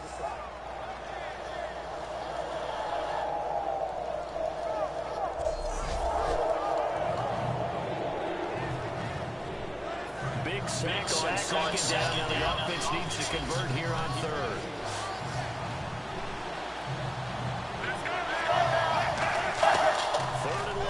Sanchez. And this is going to be incomplete. He was trying to find Justin Forsett that time. And now it's 4th down. He dropped that one. It has almost felt like he was disappointed he wasn't the primary receiver. Because we saw the guy scan the field, came to him on a check down, and running back's supposed to catch that one. He's supposed to catch that one indeed. Were his feelings hurt or something? I don't know what happened there. Here's Sam Cook now. And surprisingly, this is the first punt of the game for either team.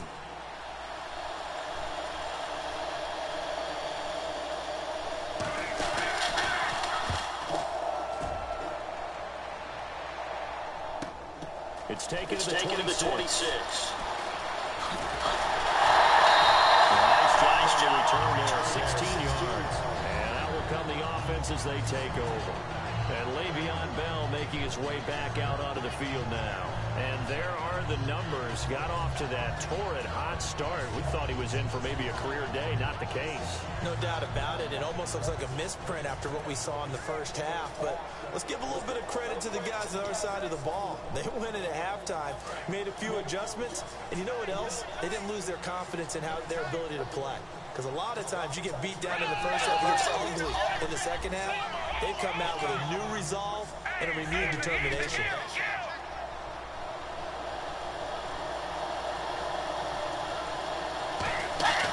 Now Manuel. Complete to Legion.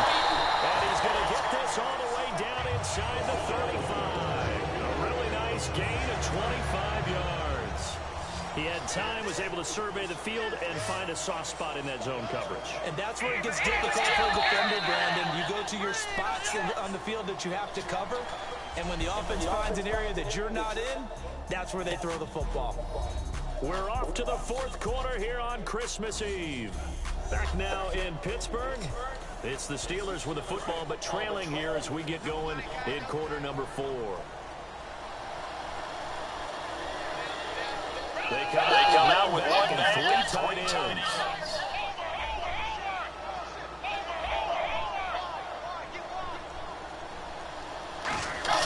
There's Manuel. He couldn't quite hold it. Got hit. Ball pops out. Incomplete. And he still doesn't have a catch. We're into the 2nd half. I think it's a little bit of a surprise to me, but that was one he should have caught. Absolutely. That was his best opportunity right there. He dropped it.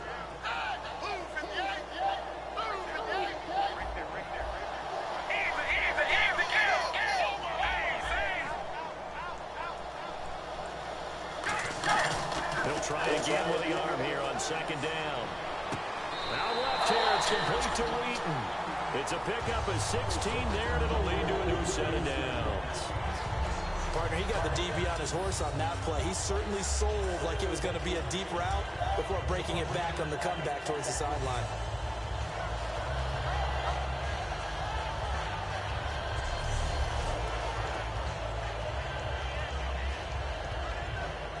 And on this challenge, the refs have to take and see whether or not the receiver was able to dot the I with both feet. While making sure that he possesses the football all the way through the catch.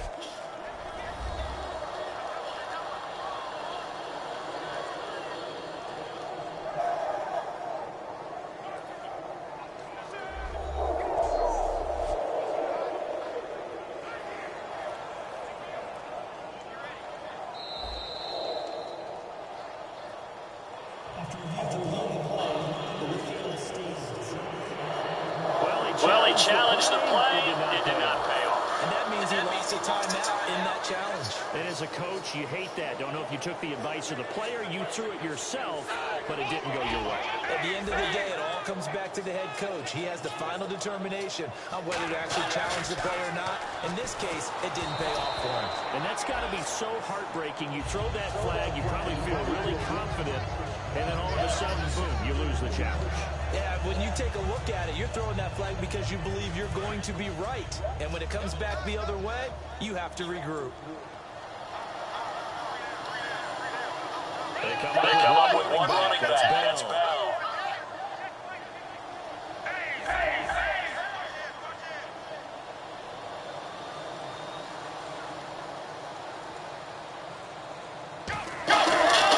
And 2nd and 10, he'll look to throw again. Looking left side, he's got it. Complete. 6 yards is the pickup, and that'll lead to a 3rd down. When you see zone defense and you know you've got a drag route on as your primary call, you've got to be really careful as a passer about how far you let your guy go because he might wander into some tough coverage.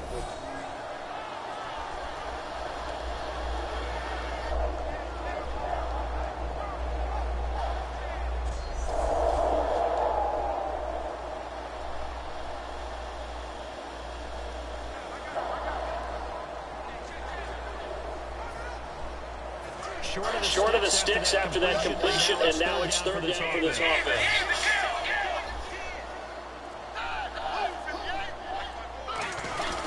They'll try to run for it with Bell. And he's going to take it in for a Steeler touchdown. Le'Veon Bell with touchdown number 20 of the year, and the Steelers have taken the lead here in the 4th quarter. And on his way to the end zone, shedding the tackle, he would not be denied. That's what's called finishing the run, making sure you power your way through. One-on-one tackle, no running back wants to go to the bench and say, I got stopped just short.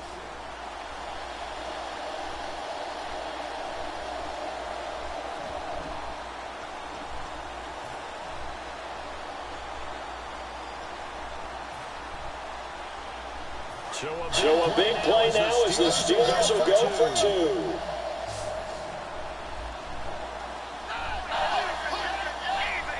They'll need to get the play off quickly. And the play clock is going to run out here. They're in no hurry to get a play off.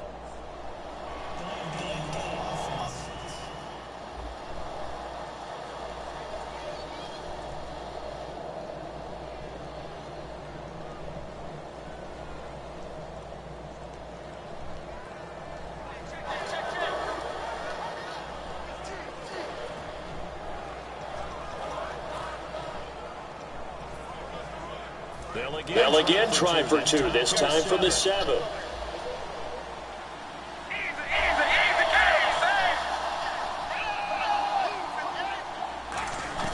Now Manuel will throw, and he's got it.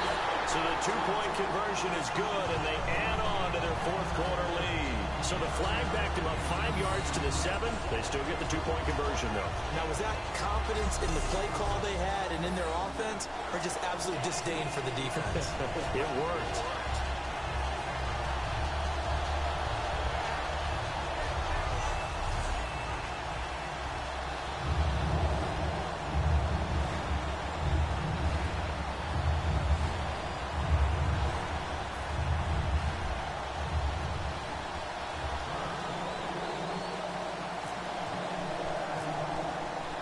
Boswell now to kick it away after the touchdown.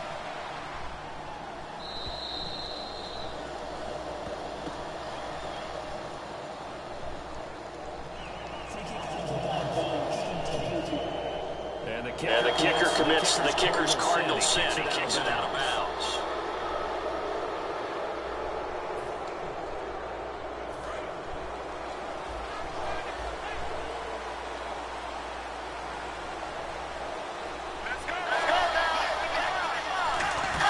They go play action here on first down. Backing up. Over the middle. It's caught by Hogan. And he's taken down, but not before he gets this into enemy territory across the 40. One thing I can say pretty safely, that route is not called if you don't have a guy who can throw the ball and put some mustard on it. Because if you're going to lollipop it in the middle of the field, bad things usually happen. It takes a strong-arm guy who can right foot in there, and they were able to successfully complete that one. And right side caught Hogan. And he gets this one all the way down inside the 15, just shy of the 10. So after that big play, let's see if they can catch their defense maybe on their heels. On first down, it's Sanchez. Dumps it off to Forsett. And he's going to be brought down just shy of the 5 at the 6. 6 yards on the pickup, and it'll bring up a second down. So many times you hear today's NFL described as a space game. Get your best players into space with the football in their hands. That's why sometimes you swing it out to your runner, get him out in the flat, and let him have a chance to make people miss an open field. Forsett. And he's going to get him about 3 yards closer. He's down to about the 2.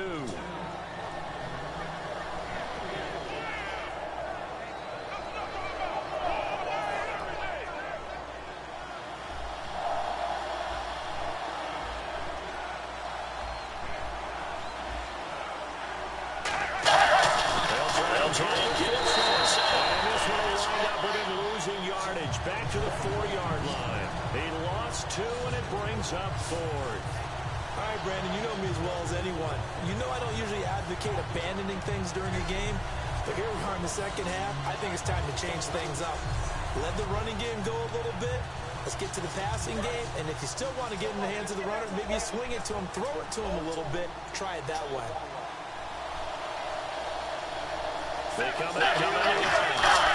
Here we go with Forsett. He didn't get the touchdown, but he did get the first down as he's tackled at the 1. One of the hallmarks of their success this year, they've been fearless on 4th down, and they convert another one right here to move the chains.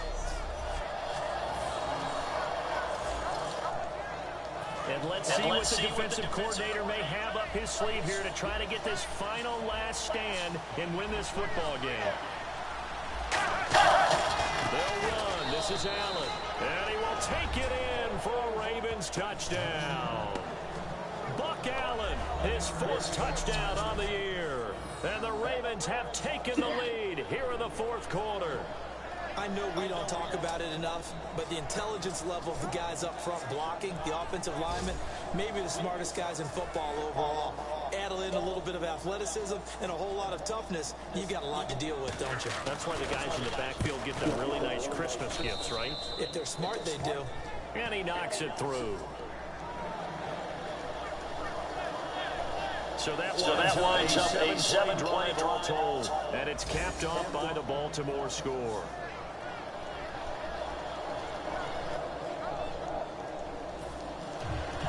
Tucker now to kick it away following the touchdown. That'll be taken in the end zone. And he'll elect not to return this one, so they'll bring it out to the 25 on the touchback. E.J. Manuel and the offense heading back out onto the field. And after a rough start, as we take a peek at the numbers, he's going in the right direction now. So often when you see a game start the way we saw this one start for him, you just wonder if he's got a chance to bring it back at all, and that's exactly what he's done. Love seeing that happen simply because you know a guy has struggled, and now he's found a way to make things better. That's pretty good stuff right there. They'll start the drive with a carry by Bell. Time for a break.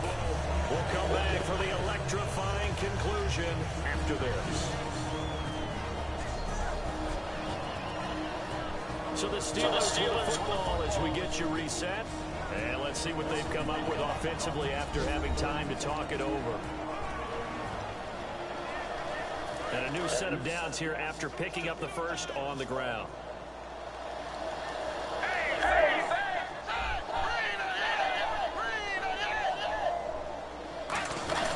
And they'll keep it on the ground with Bell. And he's going to take this one up only to about the 44-yard line. 3 yards on the pickup there, and it'll be second down.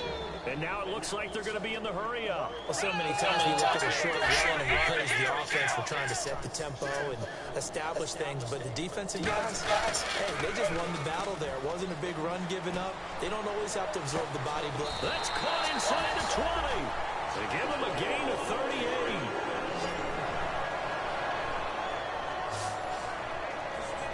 Not the tallest receiver on the field, but he just shouted to admit that the little guy can't go downfield and make a big-time catch on a deep pass because sometimes they'll just out-scrap you for the football.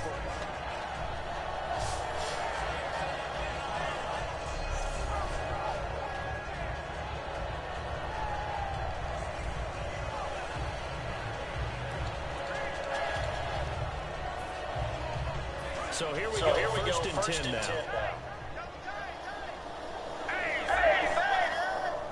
They come up with one running back. That's Bell. They'll get the football here. And snapped a few yards shy of the goal line at the 3. It's a really nice 15-yard pickup, and now it's first and goal. Boy, where would these guys be without his performance on it? Now hold everything here. We're going to get a timeout by the offense. It's just their first. They've got 2 more to use here in the final stages.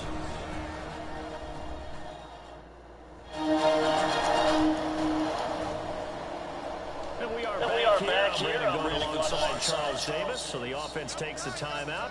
And now we're set to get going.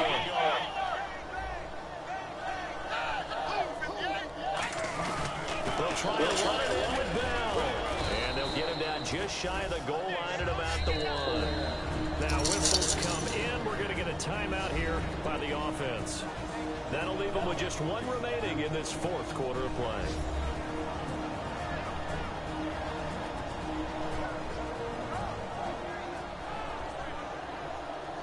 So the offense takes the timeout, and they are back out and ready to rock.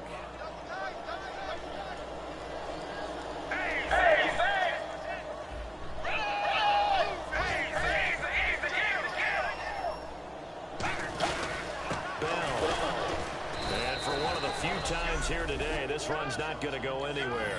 Calling a gain of a yard as they get a little bit closer here. It's 3rd and goal. Well, Brandon, we always know that once you score 1 touchdown, you're without a doubt. And so far today, he's got 1, but was denied as he tried to get the second one. Looking to jam the receivers at the line here. Press coverage look defensively.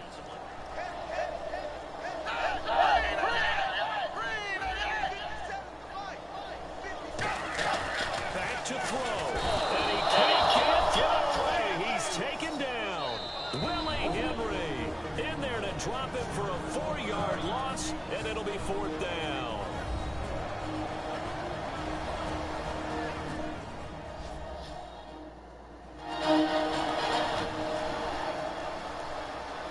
So we're back in the offense getting set following the call of that timeout.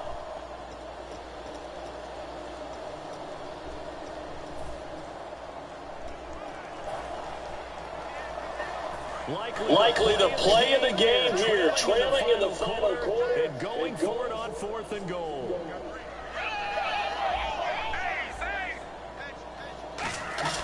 Got to try it here. He's back to throw. And that will be incomplete with a clock down now to 13 seconds.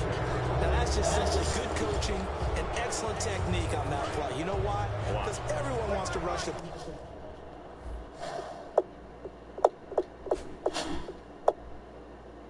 But you're not always going to get there. So what are you taught to do? When the ball's thrown, get your hands up in the passing lanes, and they battle that one away. No.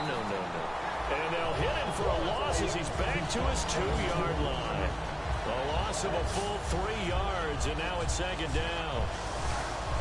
A road win in the National Football League. Charles, you never take that for granted no matter who you're playing, no matter where you're playing. You take it and you run with it. And you know you primed the pump all week in your own home facility. No one thinks we can do this. Only people who believe are right here in this room. And then you go on the road, band together, and get it done. So for the Ravens, it's a critical win for them as it gets them to 9-6 on the year. And they'll get another road date next week as their opponents will be the Minnesota Vikings. Meanwhile, for Pittsburgh, this was basically just an exhibition game for them as they'd already clinched home field advantage. And they'll try to get back to their winning ways next week as they head to Lambeau to take on the Packers.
Hello, everybody. I'm Larry Ridley, and this is the NFL on EA Sports.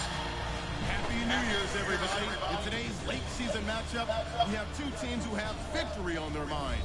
It's the Steelers going up against the Packers. frozen tundra is going to be in full effect here today as we send you up to the slot.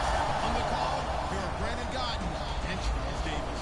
Larry, there's just something that feels right about a snowy day for football in Wisconsin, and that's what we have here on the frozen tundra of Lambeau Field in Green Bay. Today, the curtain falls on the regular season, and we've got a good one in store between the Pittsburgh Steelers and the Green Bay Packers.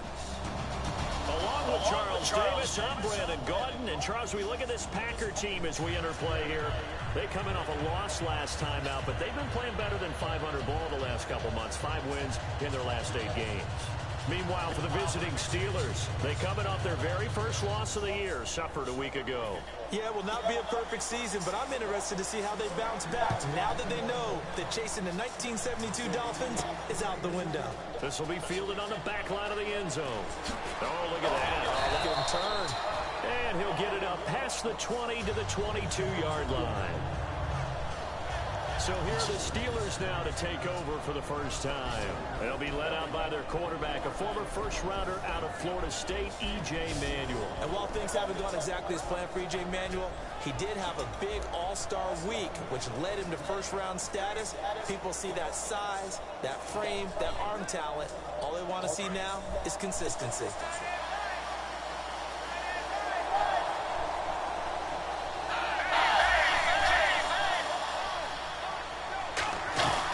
Here's the first carry for Le'Veon Bell. And he got blown up on that play. Back at the 20. That's going to go as a loss of 2, and it'll be second down. So a look here at the key inactives, and we got this list before the game down on the field. They tell us the same thing every time, don't they? Next man up. No excuses. Be ready to play. That's the mantra of every organization. The key is having guys on the roster who are capable of filling in and playing at a high level. That's when you know you've drafted well, scouted free agents well, and stocked your team just the way you're supposed to. Firing quickly here, and that's complete. They'll lose a yard that time, and that's going to lead to a third down. Now that was well defended, and as a cornerback, what you're taught when you see a wide receiver screen, either you get underneath the play before the blocking forms, or you're going to have to fight your way through it by getting through some blocking. That was a really nice play there. And this opening drive not going to plan. This is now 3rd and 13.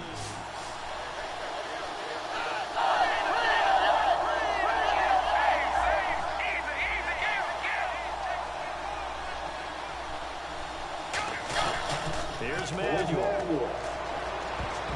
And he dropped it. Now it was tipped. Altered the ball a little bit, but he dropped it. And now 4th down. Anytime a ball's thrown in the middle of the field and it's popped up in the air, I expect someone to catch. It doesn't matter whether it's offense or defense, because there's usually a great amount of bodies in that part of the field. In this case, no one came up with it.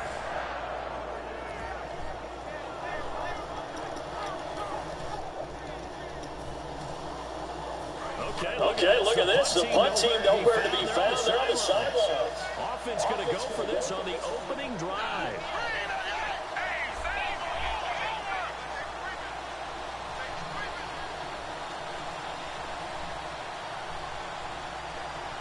Time running out here on the play clock.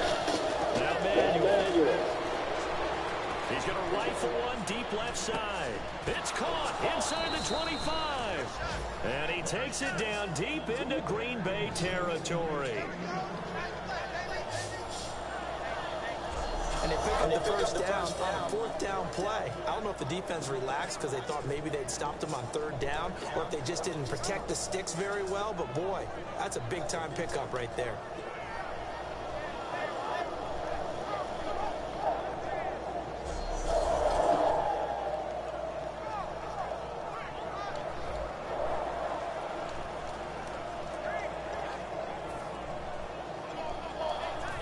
And the next snap coming inside the red zone here.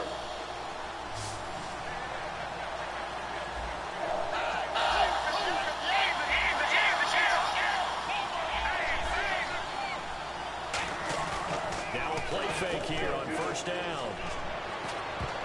And his throw is going to be incomplete. Marcus Wheaton was the one he was looking for. And that'll bring up 2nd down.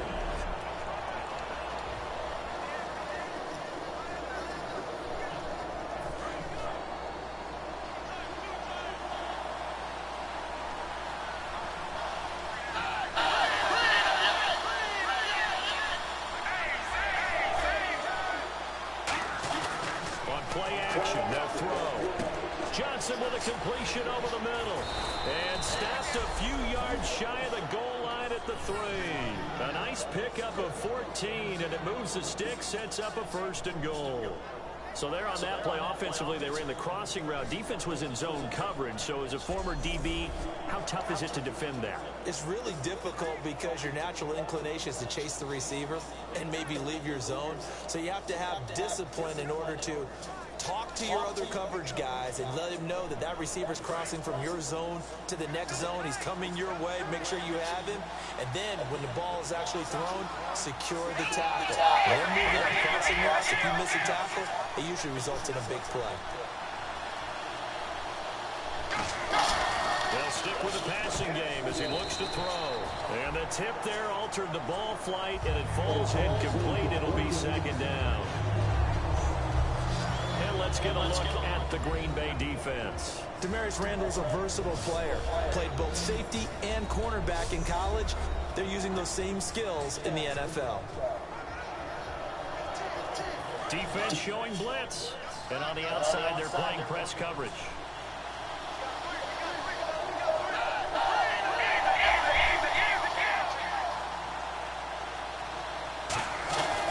Again, he'll drop to throw.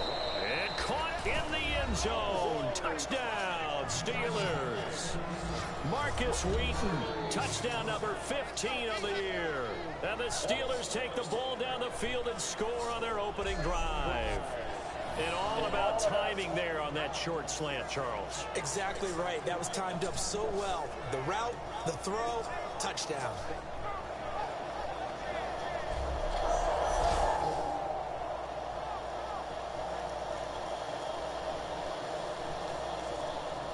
Chris Boswell now for the extra point.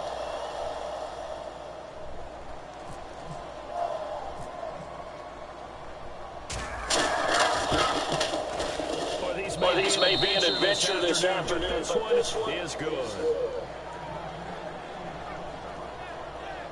So that drive takes him down the field. Plays, and it ends with a Pittsburgh touchdown.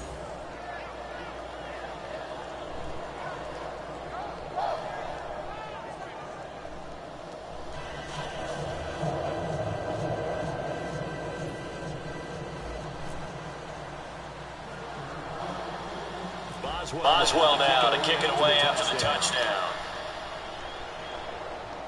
This will be taken short. And they'll be set pretty nicely here as they have it up to the 35-yard line. So here comes the Packers offense now onto the field. And a glance here at the vet. He's got a lot of years under his belt in the National Football League.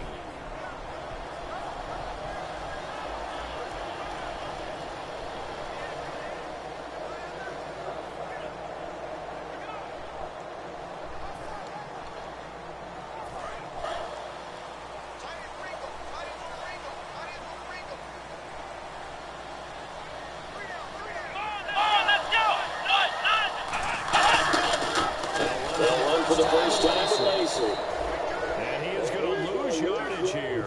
A loss of a full 3 yards, and now it's 2nd down. Well, on that play, the expression, don't blink, you might miss something, certainly applied. That was fast. Defense diagnosed the play, and it was over in a heartbeat. Second down, offense behind the sticks here. 2nd and 13.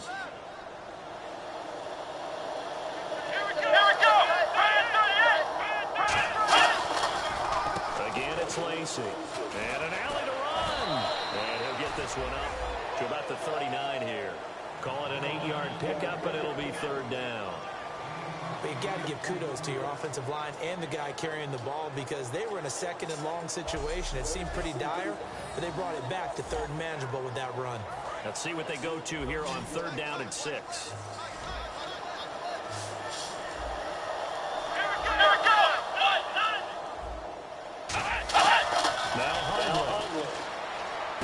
It's caught. Nelson's. And he's going to have a 1st down as he's brought down at the 44-yard line. That we're good for 16, and the drive will continue. That was a nice completion on an out route, and those types of plays are the result of arm strength by the quarterback and timing by the receiver. first down carry. It's Lacy. And he'll lose yardage here. Back at the 47. A loss of a full 3 yards, and now it's second down. Okay, let's just make this one simple. We know that the running game is not their thing, but they can't just throw it on every single down without expecting some real heat from the pass rush. Going for the deep ball. And they went for a big play through the air on second down. Couldn't connect. Now it's third.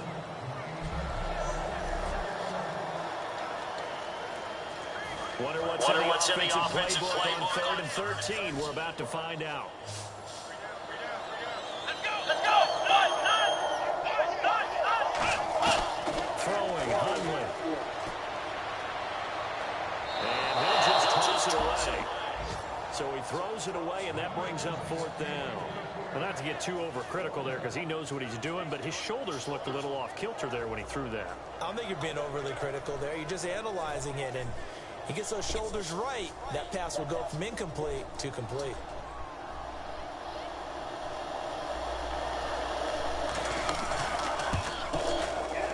And I don't think this has a carry. It's no good, and this score will stay right where it is. And there is nothing easy about being a kicker on a day like this. Yeah, I tell you, not only is the footing tough in the snow, but kicking that ball is like kicking a rock. Very difficult to get any sort of feel on your kicks. And Pittsburgh's getting set to take the field. And they were able to punch it in the end zone last time. They'll be looking to do that again here for the defense. Obviously, they'll be looking to stop them from punching it back in the end zone. It always is punch-counter-punch, isn't it? And which team has the advantage? Well, let's just go back. Last time on offense, they rolled downfield, got into a good rhythm. You can see a little more bounce in and out of the huddle. You can see the sideline really get into the game. So defensively, you're thinking to yourself, how do we take that away from them? How do we get the advantage back? Let's see what they come up with. I think pressure is always the first way to go. You love pressure. I love it. Let's see if they dial it up this drive. So a loss of 5, and it'll be second down. They completed the screen on the perimeter, but boy, that was textbook defense. Exactly as you're taught to play against a wide receiver screen, and they snuffed it out for a loss of yardage.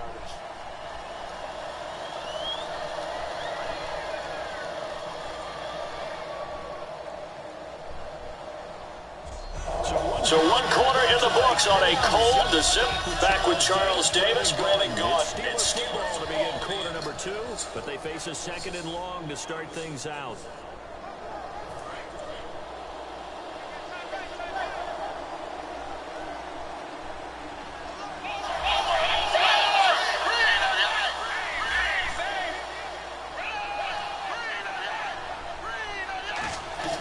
They'll drop to throw. He's going to rifle one deep left side. And both guys were there, but it falls incomplete. Well, they went for the big play there, but that drop could really hurt their momentum. Let's see, the defense might bring some added pressure as the offense is dealing with a 3rd and long.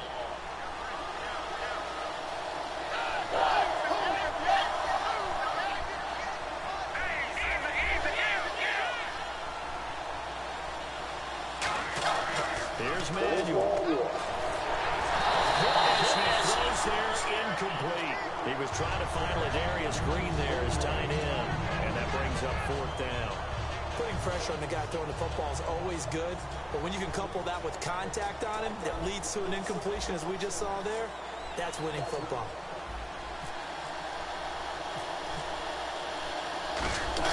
And look at this, it's a fake.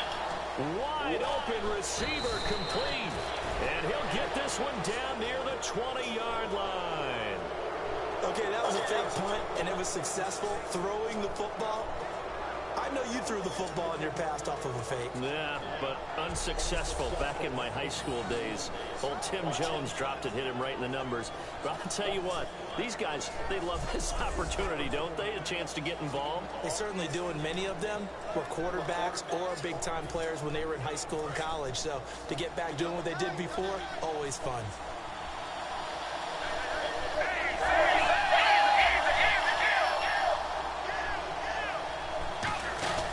Now a first down carry by Bell. And he's going to get hit at the line of scrimmage and driven backwards. Officially no gain on the play, and it's second down. 10 yards still left on second down. In a 3-4 defense there and against the run, a lot of responsibility can fall on that nose tackle.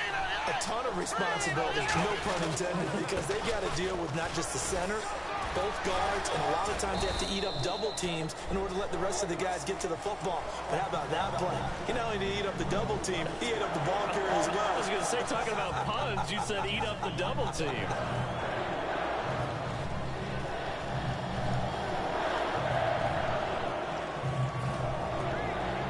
So following the run, we'll see what they do here on third down.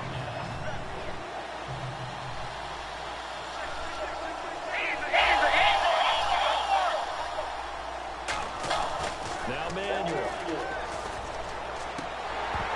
And he couldn't hang on to it through the contact. Incomplete. My high school coach, John Ford, used to say all the time, if you're in a bad situation, laddie, don't compound it with a bad decision as well. And I think that's what we just saw there. Harassed in the pocket, and throws into double coverage anyway. He called you laddie? He called me laddie, and that was the nicest thing he called me. So it's a 7-play drive, but it stalls out in the end. Let's credit the defensive front seven. They were a little leaky at the start of the drive, but they stiffened toward the end.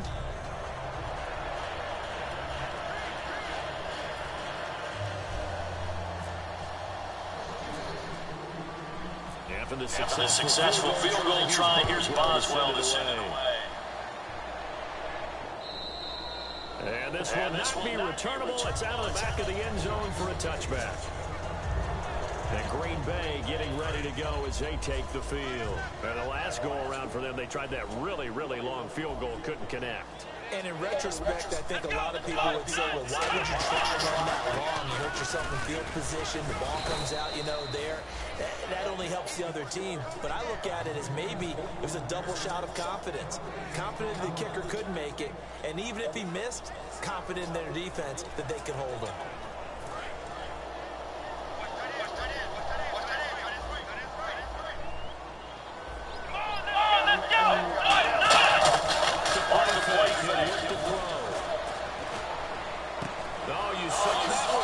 Intercepted, throwing back across his body, picked off, and he brings this one back. It's a pick six for a Steelers touchdown.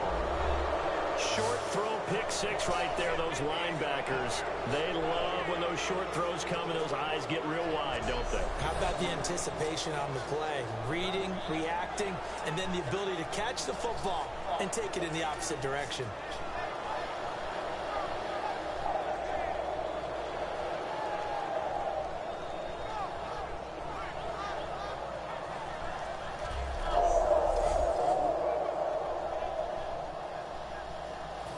Boswell for the extra point.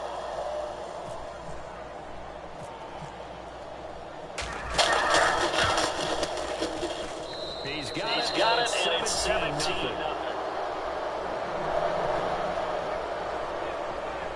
A heck of a play there defensively, getting the interception, navigating his way into the end zone for the touchdown.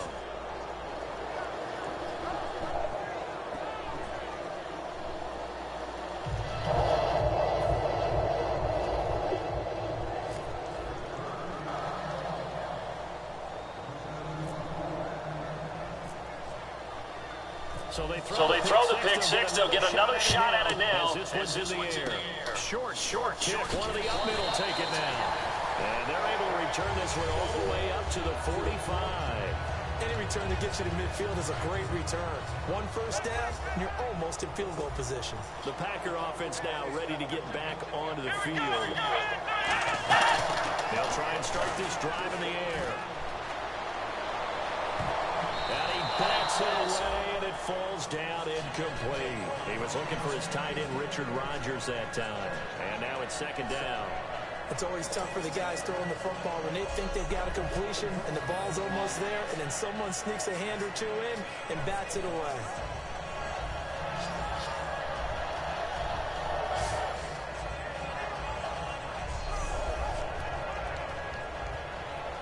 Second down here after the incomplete pass.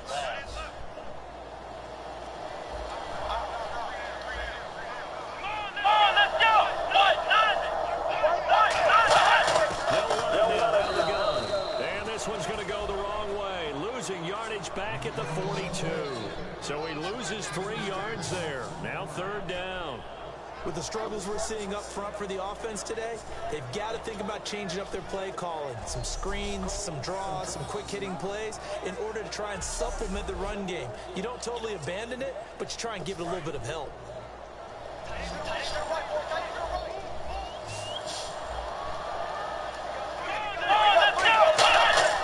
There's a play set up to throw.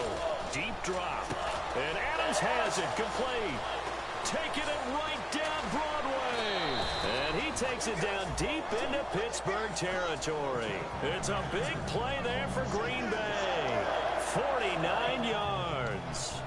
Similar to a slant, it's all about timing when you're throwing a crossing route.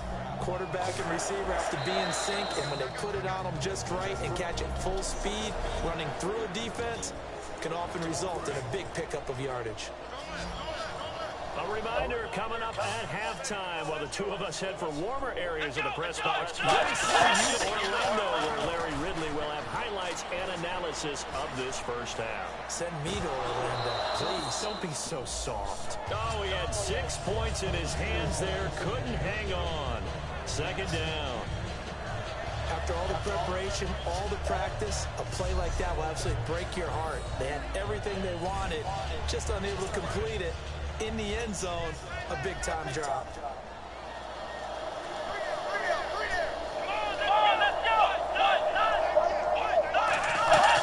Now a shotgun snap as they'll look to throw. Oh, it was hit at the line of scrimmage and intercepted. Picked off by Lawrence Timmons. And a big turnover there as his guys will get the football back. And that's now the 2nd time he's picked off a pass here in the first half alone. Again, another great read defensively, and you just see him get in the right position to make the play and get his guys the football back. The Steelers offense now, they head back onto the field. And they're not going to play this conservative, I don't think. They had the field goal last time, and they're up, but they're looking to put a drive in the end zone. Oh, I agree with you totally. No one goes out on the field and says, all right, let's just settle for 3, except in certain situations, trying to ice a game, that sort of deal. Most of the time, it's end zone, and that's what you're thinking, and I believe that's exactly what they're thinking as they begin this one. Yeah, no quarterback ever goes out there saying, hey, let's get 3, right? Not one that I've ever met. And able to get this one out just shy of the 25 at the 24. A good gain of 14 there, and it moves the chains. But we just saw him run the football really effectively there with 3 tight ends in the game. And any defensive coordinator, when they see that set, if they can get more bodies out onto the field, not more than 11, of course, but bigger bodies to combat what they're going to do, because that's a run-heavy formation. They've got to be able to block 9 times out of 10. And in this case, they did it really successfully. Le'Veon Bell, it's a foot race. 30. And into the end zone. Touchdown, Pittsburgh. Le'Veon Bell, his 21st touchdown of the season. And the Steelers are going to add on to their lead. They blitzed defensively there, but he was able to slip through that first layer, and then he was gone. I think they won the leverage game, didn't they? Yes. Right? They saw the blitz coming. That got to him a little bit, but they leveraged it perfectly and found not just a crease, a gigantic hole. And off he goes, and he's still going all the way to the end zone. Extra point now by Boswell.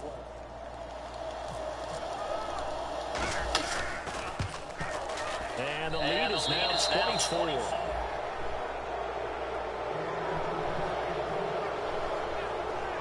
So 2 plays on that scoring drive. That's how they drew it up. And the long run into the end zone, and what a run it was.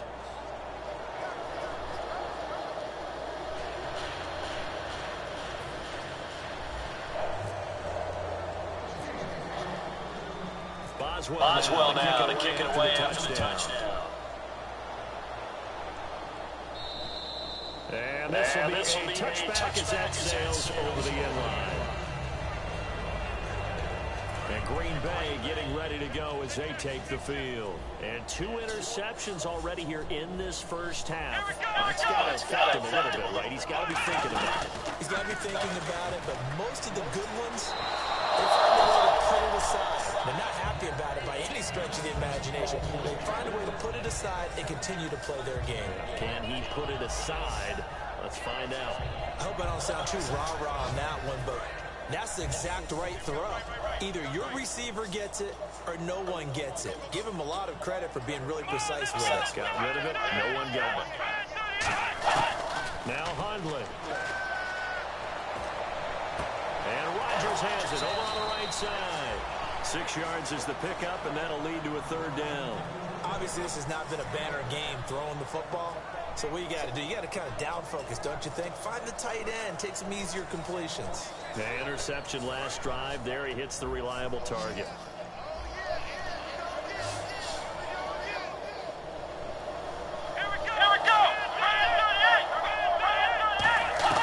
Throwing, Hundley. He's got his targets caught. And he's taken down at the 43, but not before picking up the first. Now hold everything here. We're going to get a timeout by the offense. It's just their first, so they'll have 2 remaining here before we get to halftime. Back to throw here. Caught left side by Cobb.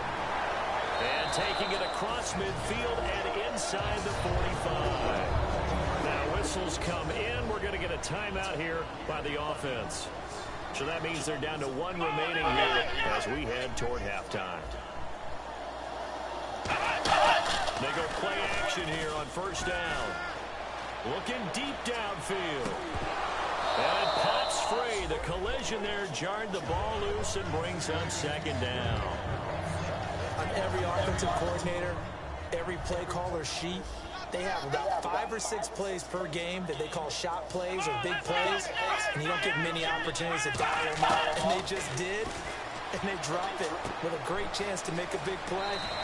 That's going to hurt. And brought down, but able to get it to their 30-yard line. We heard them talk before the game about utilizing the intermediate passing game this week. It works for them there. They move the chains. And we saw them work on it in practice as well. And most teams take a period at a time to work on different things. They put a couple of periods of work into the intermediate passing game, and now we know exactly why. They got the look that they were seeking, and they were able to take advantage of it.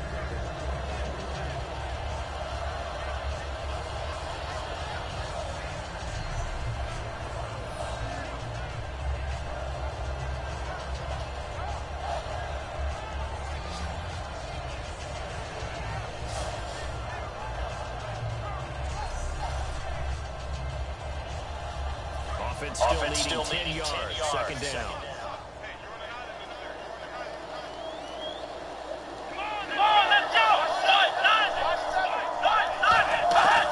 They'll stick with the passing game as he looks to throw. Nowhere to go here. He lost the football. Now hold everything here. We're going to get a timeout by the offense. And with halftime on the horizon, they'll be out of timeouts from here forward. 9th play of the drive now on 3rd and a country mile.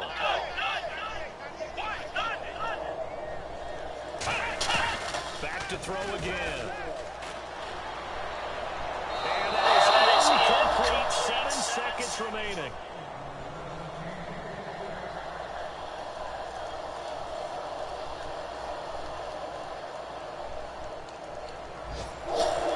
So on 4th down, here's the veteran Michael Kanan to punt it away.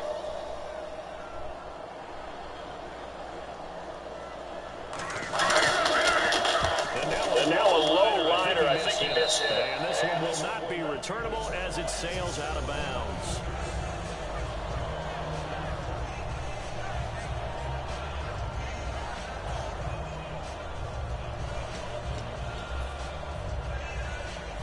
And you see the clock almost empty, so this is likely the last play in the 2nd quarter.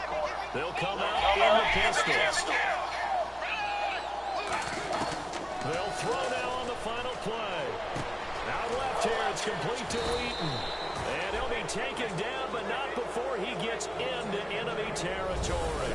So we've reached halftime here on New Year's Eve, as we send you down to our EA Sports Studios in Orlando, where we find our man Larry Ridley with our halftime report. Thanks, Brandon. Thanks, Charles. And welcome to our EA Halftime halftime report. I'm Larry Ridley. The Packers trail right now, but with another half to play, there's time to turn it around. The Steelers deserve to be ahead, but will need to put together another strong half. So let's take a look at the highlights from the first half. Steelers line up at the 3. The quick pass and completion is made, and he kept up the long drive with a touchdown. That takes the lead up to 7. Packers with the ball midway through the second. The pass ends up being picked off. Timmons is going to turn it around for a TD. Steelers now up by 17. Now to late in the second. Huntley's under pressure and will throw a pick. Timmons isn't happy to come away with the pick and end the drive. After the pick, offense comes out now. Bell's going to look for a gap, and he'll run it in from 76 yards out. The lead now at 24. All right, Larry, indeed a one-sided affair to this point as we get set for half 2.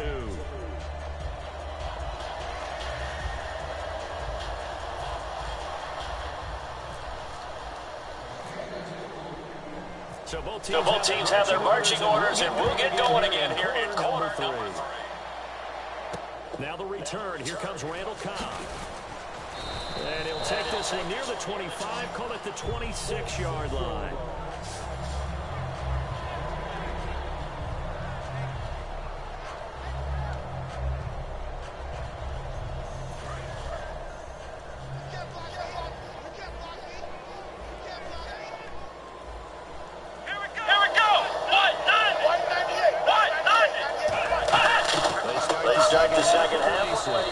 And he will lose yardage and be backed up to the 24.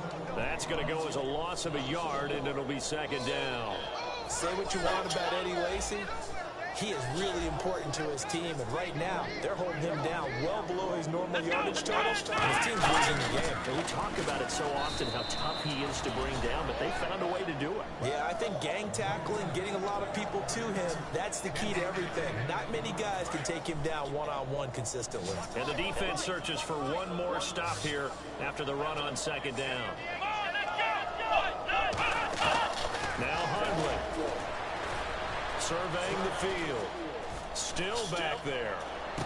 It's caught. Nelson. And he's going to be out of bounds, but able to take it inside the 40-yard line. Give him 35 yards there on the third down conversion.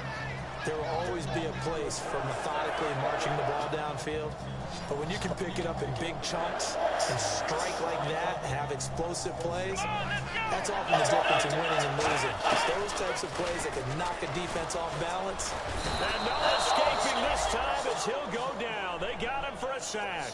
Cameron Hayward in there to get him, and that's sack number 12 for him on the year. Boy, he came in off the edge so quickly there. Look out, because that's exactly what it was being shouted by the offensive lineman to his quarterback, because he had no chance to block him.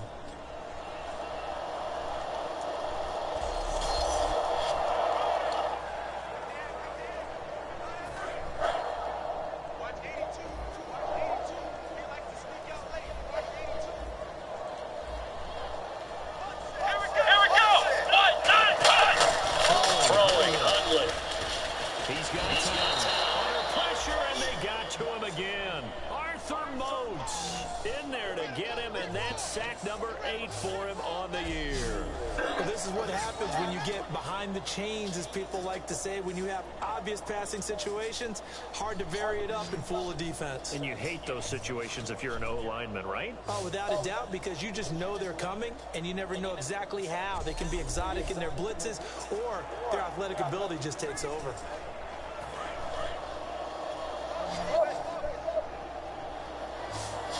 And some secondary help here for the defense in the mix on 3rd and long. Gun. They'll look to throw. He's going to air one out. And incomplete. He had nowhere to throw, so he just tossed it away. But that brings up 4th. Well, he bounced up after taking a sack and took a shot downfield. I think a lot of us thought maybe he'd run draw in that situation. Instead, tried to get it all back in one play. Yeah, 3rd and long. Thought he needed the deep pass. Couldn't connect it. Maybe he was hoping for a penalty downfield to give him the yardage they needed. He'll return it from the 6. 44-yard punt, return of 9. And the Steelers are going to take over 1st and 10 deep in their own territory.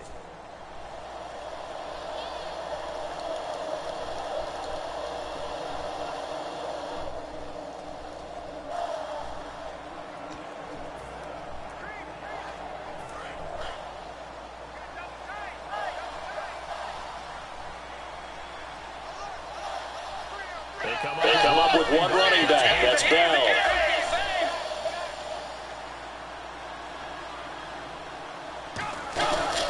He's going to get the football. And not much there at all. He's up only to about the 16-yard line. Credit him with a 1-yard gain there to make it 2nd and 9.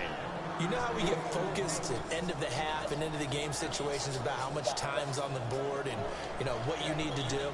Sometimes you don't have to worry about that. That's just smart football. You know, that kind of a lead, staying in bounds, it burns clock, even in a situation that we're not really focused on it.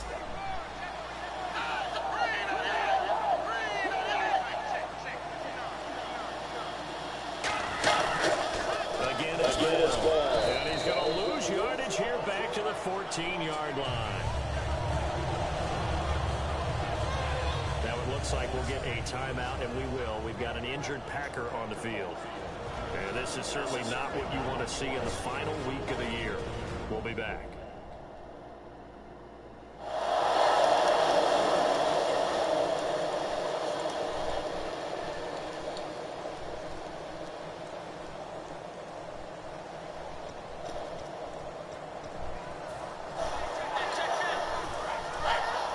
Looks like the defense in press coverage here.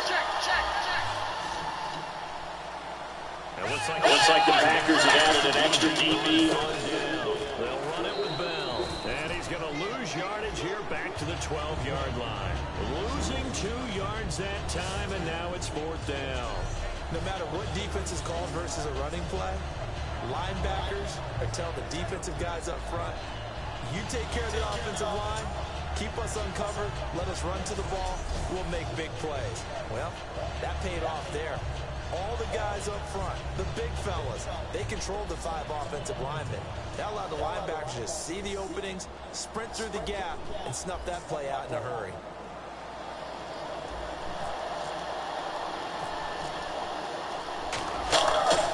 Now they're going to try this again. It's another fake. Oh, he's got a man wide open, complete. And the fake will work. He's going to have a 1st down. It's a big play that time on the fake punt. And on 4th and long, somehow they're able to keep the drive going. Always enjoy a good fake, but I really enjoy it when he throws the football from punt formation. Now, you were a kicker and a punter in high school. Did you ever do that? One time, threw to my man Tim Jones on a botched field goal attempt. Hit him right in the numbers, and Jonesy just dropped it. Oh, the poor guy. Well, we had a fake punt here, and this guy caught it.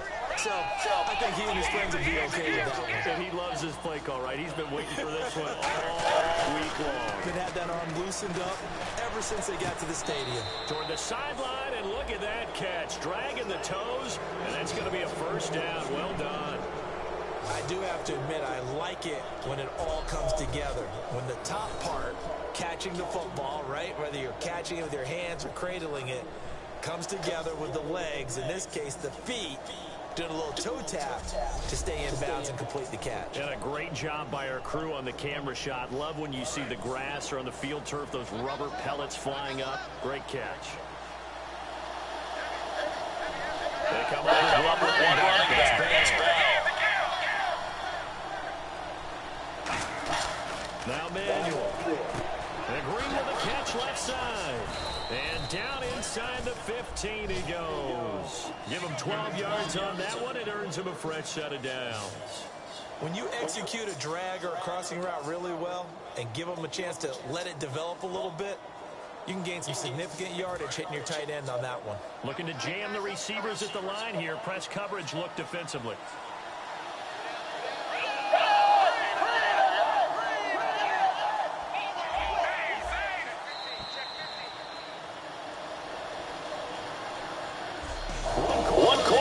Here is the regular season. Back now at Lambeau. A lot of folks starting to make their way to the parking lot. Their guys trail big here to begin quarter number 4.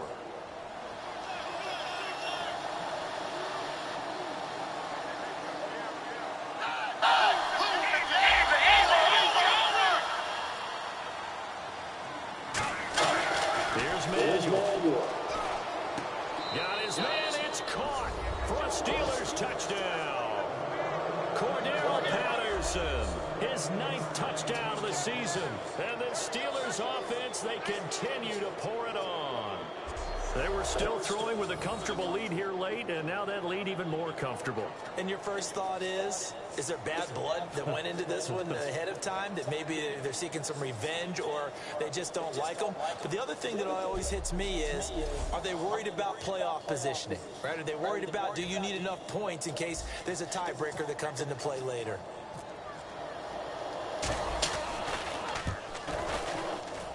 And they're able to up the lead by one more. So that drives 7 plays in length. And it ends with the Steelers finding the end zone.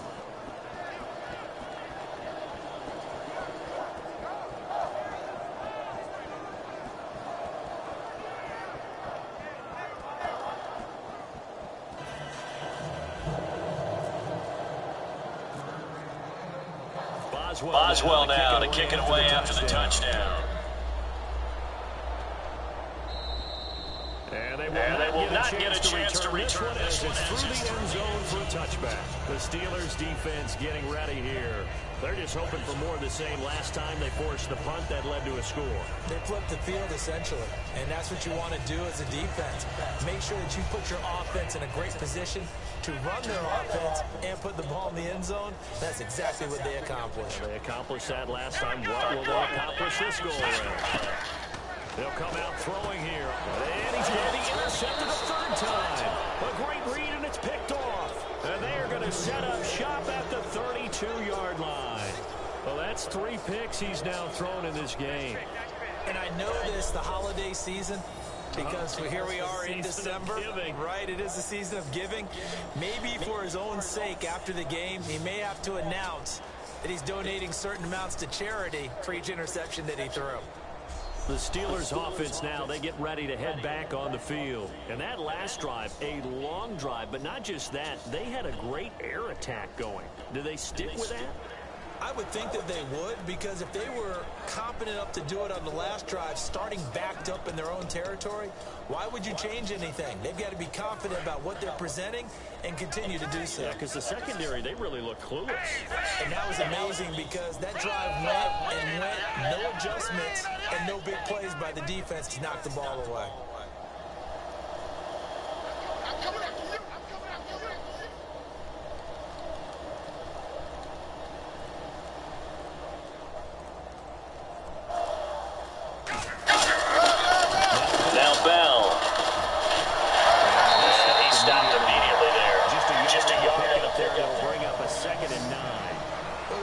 Short gain on that one, and it almost felt like on that first run, they were trying to just throw the jab at him. So how do you stop the jab? Get closer and smother it, just as they did on that last play. 9 yards still remaining here to pick up the first on second down.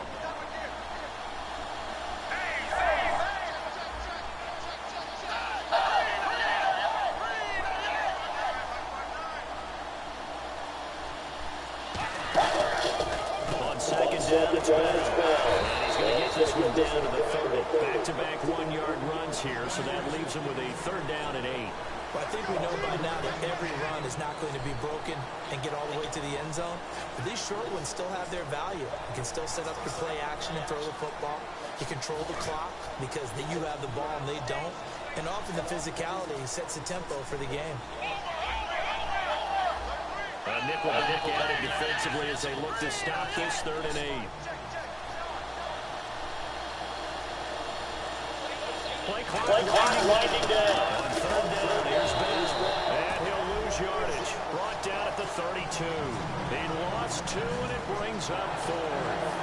Yeah, let me pump out my chest a little bit, even though I'm not rooting for either team. That was a really nice defensive play. It's awfully fun to watch, even in an offensive game.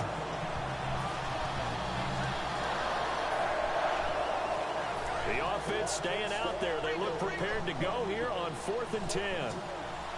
1 receiver left, 3 to the right. Back to throw here. And this is inside the 5. And he's brought down after a good gain. A big play that time through the air. 31 yards.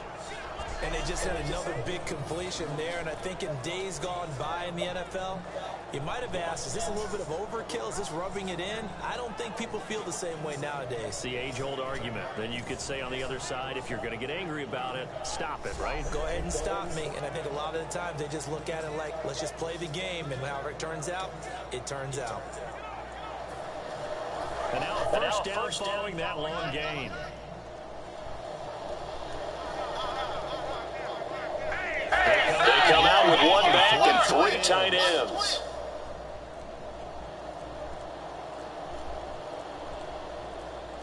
The play clock's running down. Now Bell.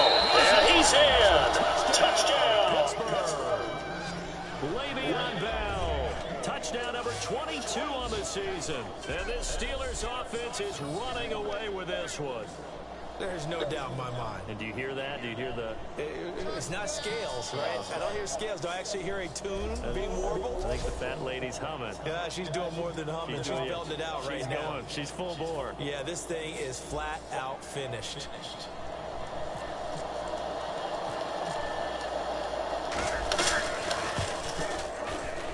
And he's been a busy man for 5 now as he knocks another one through to extend the lead. So that drive spans 5 plays, and it ends with a Le'Veon Bell touchdown run.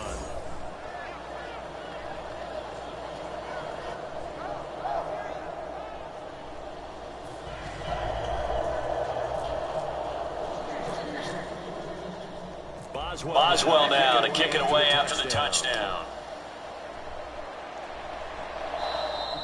And that'll carry over the back line of the end zone for a touchback. The Packers offense now heading back out onto the field. And last time wasn't pretty. One play and an interception. We'll see if they can do better. I want to see if they want to again now on this drive after what happened on the last one. Throw it on the first play. Give the quarterback some confidence. See what happens. 5 yards on the catch there. Brings up second down.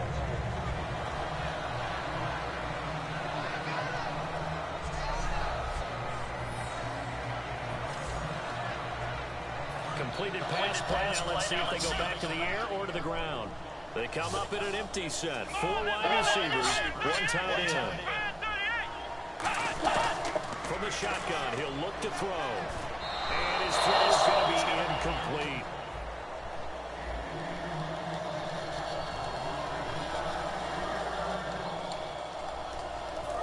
Five yards to gain here on third down.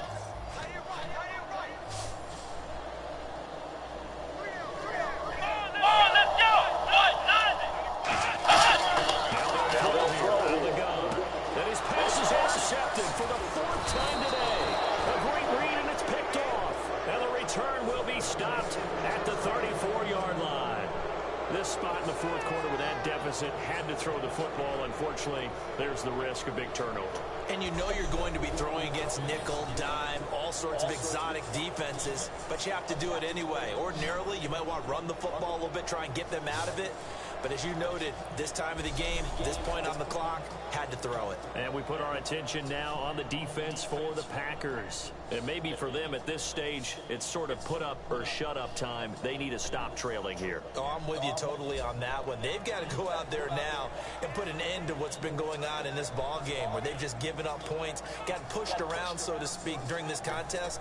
They've got to find a way to end it right here, right now. Can they end it? Let's find out. And a great spot to start this drive from here.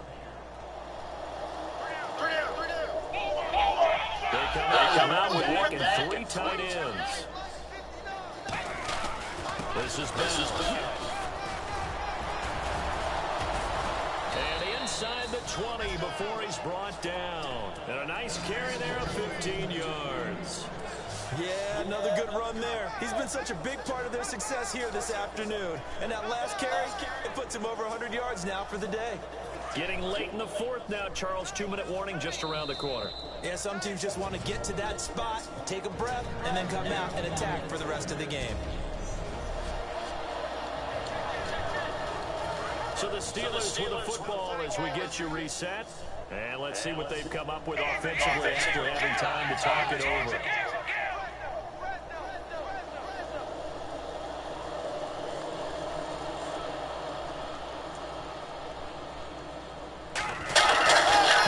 They'll go again with Bell. And he'll get this down only to the 18. 2 yards on the carry. Second down. That's a good play by the guys on the defensive side of the ball. Held them to a gain of 2. And that changes the playbook a little bit now for the guy calling plays. 2nd and 8. Now he's got to probably think about going to the air instead of maybe staying with the ground game.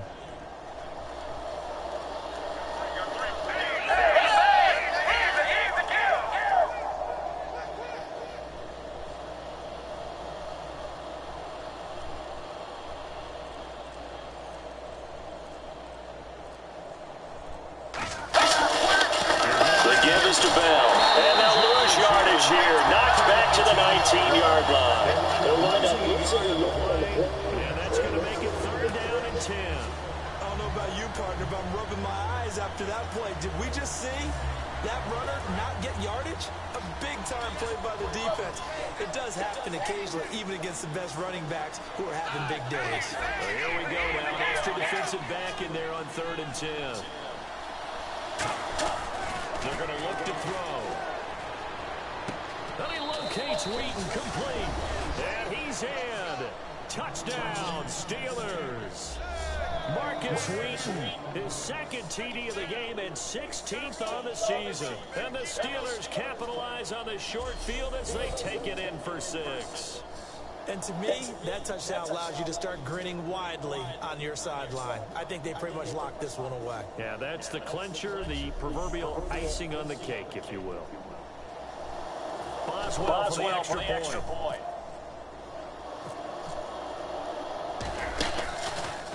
And it's blocked. This is going the other way. But he will not be able to bring this one back, and the extra point attempt unsuccessful. Well, times have definitely changed on the PAT, on the extra point, haven't they? A lot more effort goes into this play from both sides. Yeah, because let's face it, a lot of time on extra points, the effort is not what it is when you're trying to block a field goal. No doubt about it. Before, when the ball was snapped on the 2-yard line, it was really a virtual chip shot. Now everyone believes they can get to it and knock it away, and we know how crucial every point is. So the defensive guys, they're spending a lot more time trying to get that done, which means there's more pressure on the offensive guys trying to kick it. Trying to shake off the interception, he'll look to throw. And seeing no options, he just tosses this one away, incomplete. Now that'll bring up 2nd down.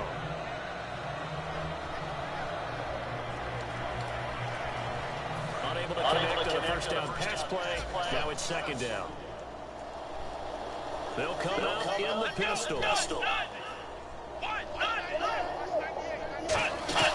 Hundley. And seeing nowhere to throw, he chucks this one away from harm. Incomplete. Now it's 3rd down. So still a full 10 yards to go here for the offense on 3rd down. And on 3rd down, a nickel formation here defensively. Throwing Hundley. And still pressure too much here. He's going down. Julius Peppers in there to drop him for his 5th sack of the year. Man, he got in there so quickly, Charles. What could the offense have done to adjust and account for that? But what you're hoping is that you figure out and you see and get a clue that maybe there's going to be some pressure coming at you. You change the blocking schemes. Maybe you go to max protection. The biggest one is maybe you bring your running back in to try and keep you clean. But in that case, that didn't happen. 0 accountability, and a sack resulted.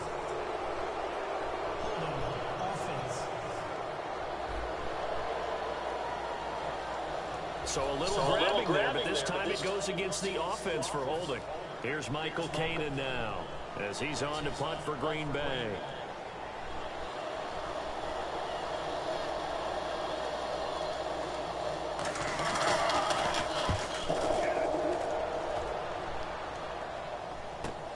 And taken at the 46. Patterson, and they are going to score again. Yet another touchdown as as they just add to their totals. Well, it certainly feels like that kind of game, doesn't it? No matter what they do, it's going to work. That might be the absolute crusher right there. A punt return for a touchdown. Feels like there's been a lot of crushers in this game. This lead just gets bigger.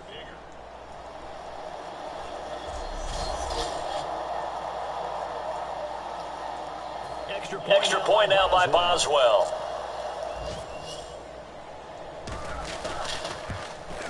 And this one was a while ago as they just add on to their big lead.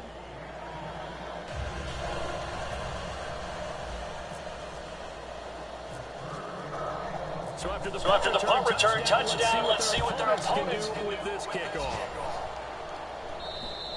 And this will not be returnable. It's out of the back of the end zone for a touchback. And this will likely be the last play and wrap things up. Here we go. One final shot. They'll look to throw. Now a desperation throw deep downfield. And that will be incomplete as time has run out on this football game. Well, partner, there's something special about a game in the snow. Just always fun in these elements, although a little chillier up here in the open-air booth. The only thing that's not fun is that we got the mid-game notification that our flight was canceled tonight, but we'll deal with that later. It was really a fun game to watch, though. It was, and there is something special about games played in the snow because the element of surprise really kicks in. You don't know how they're going to handle the ball, if someone's going to make a dramatic play just out of nowhere, and all of a sudden it just changes the course of things. But a big shout out to our crew to make sure that we were comfortable up here, as comfortable as one could be. In these elements, they took care of us and made sure we were dressed properly.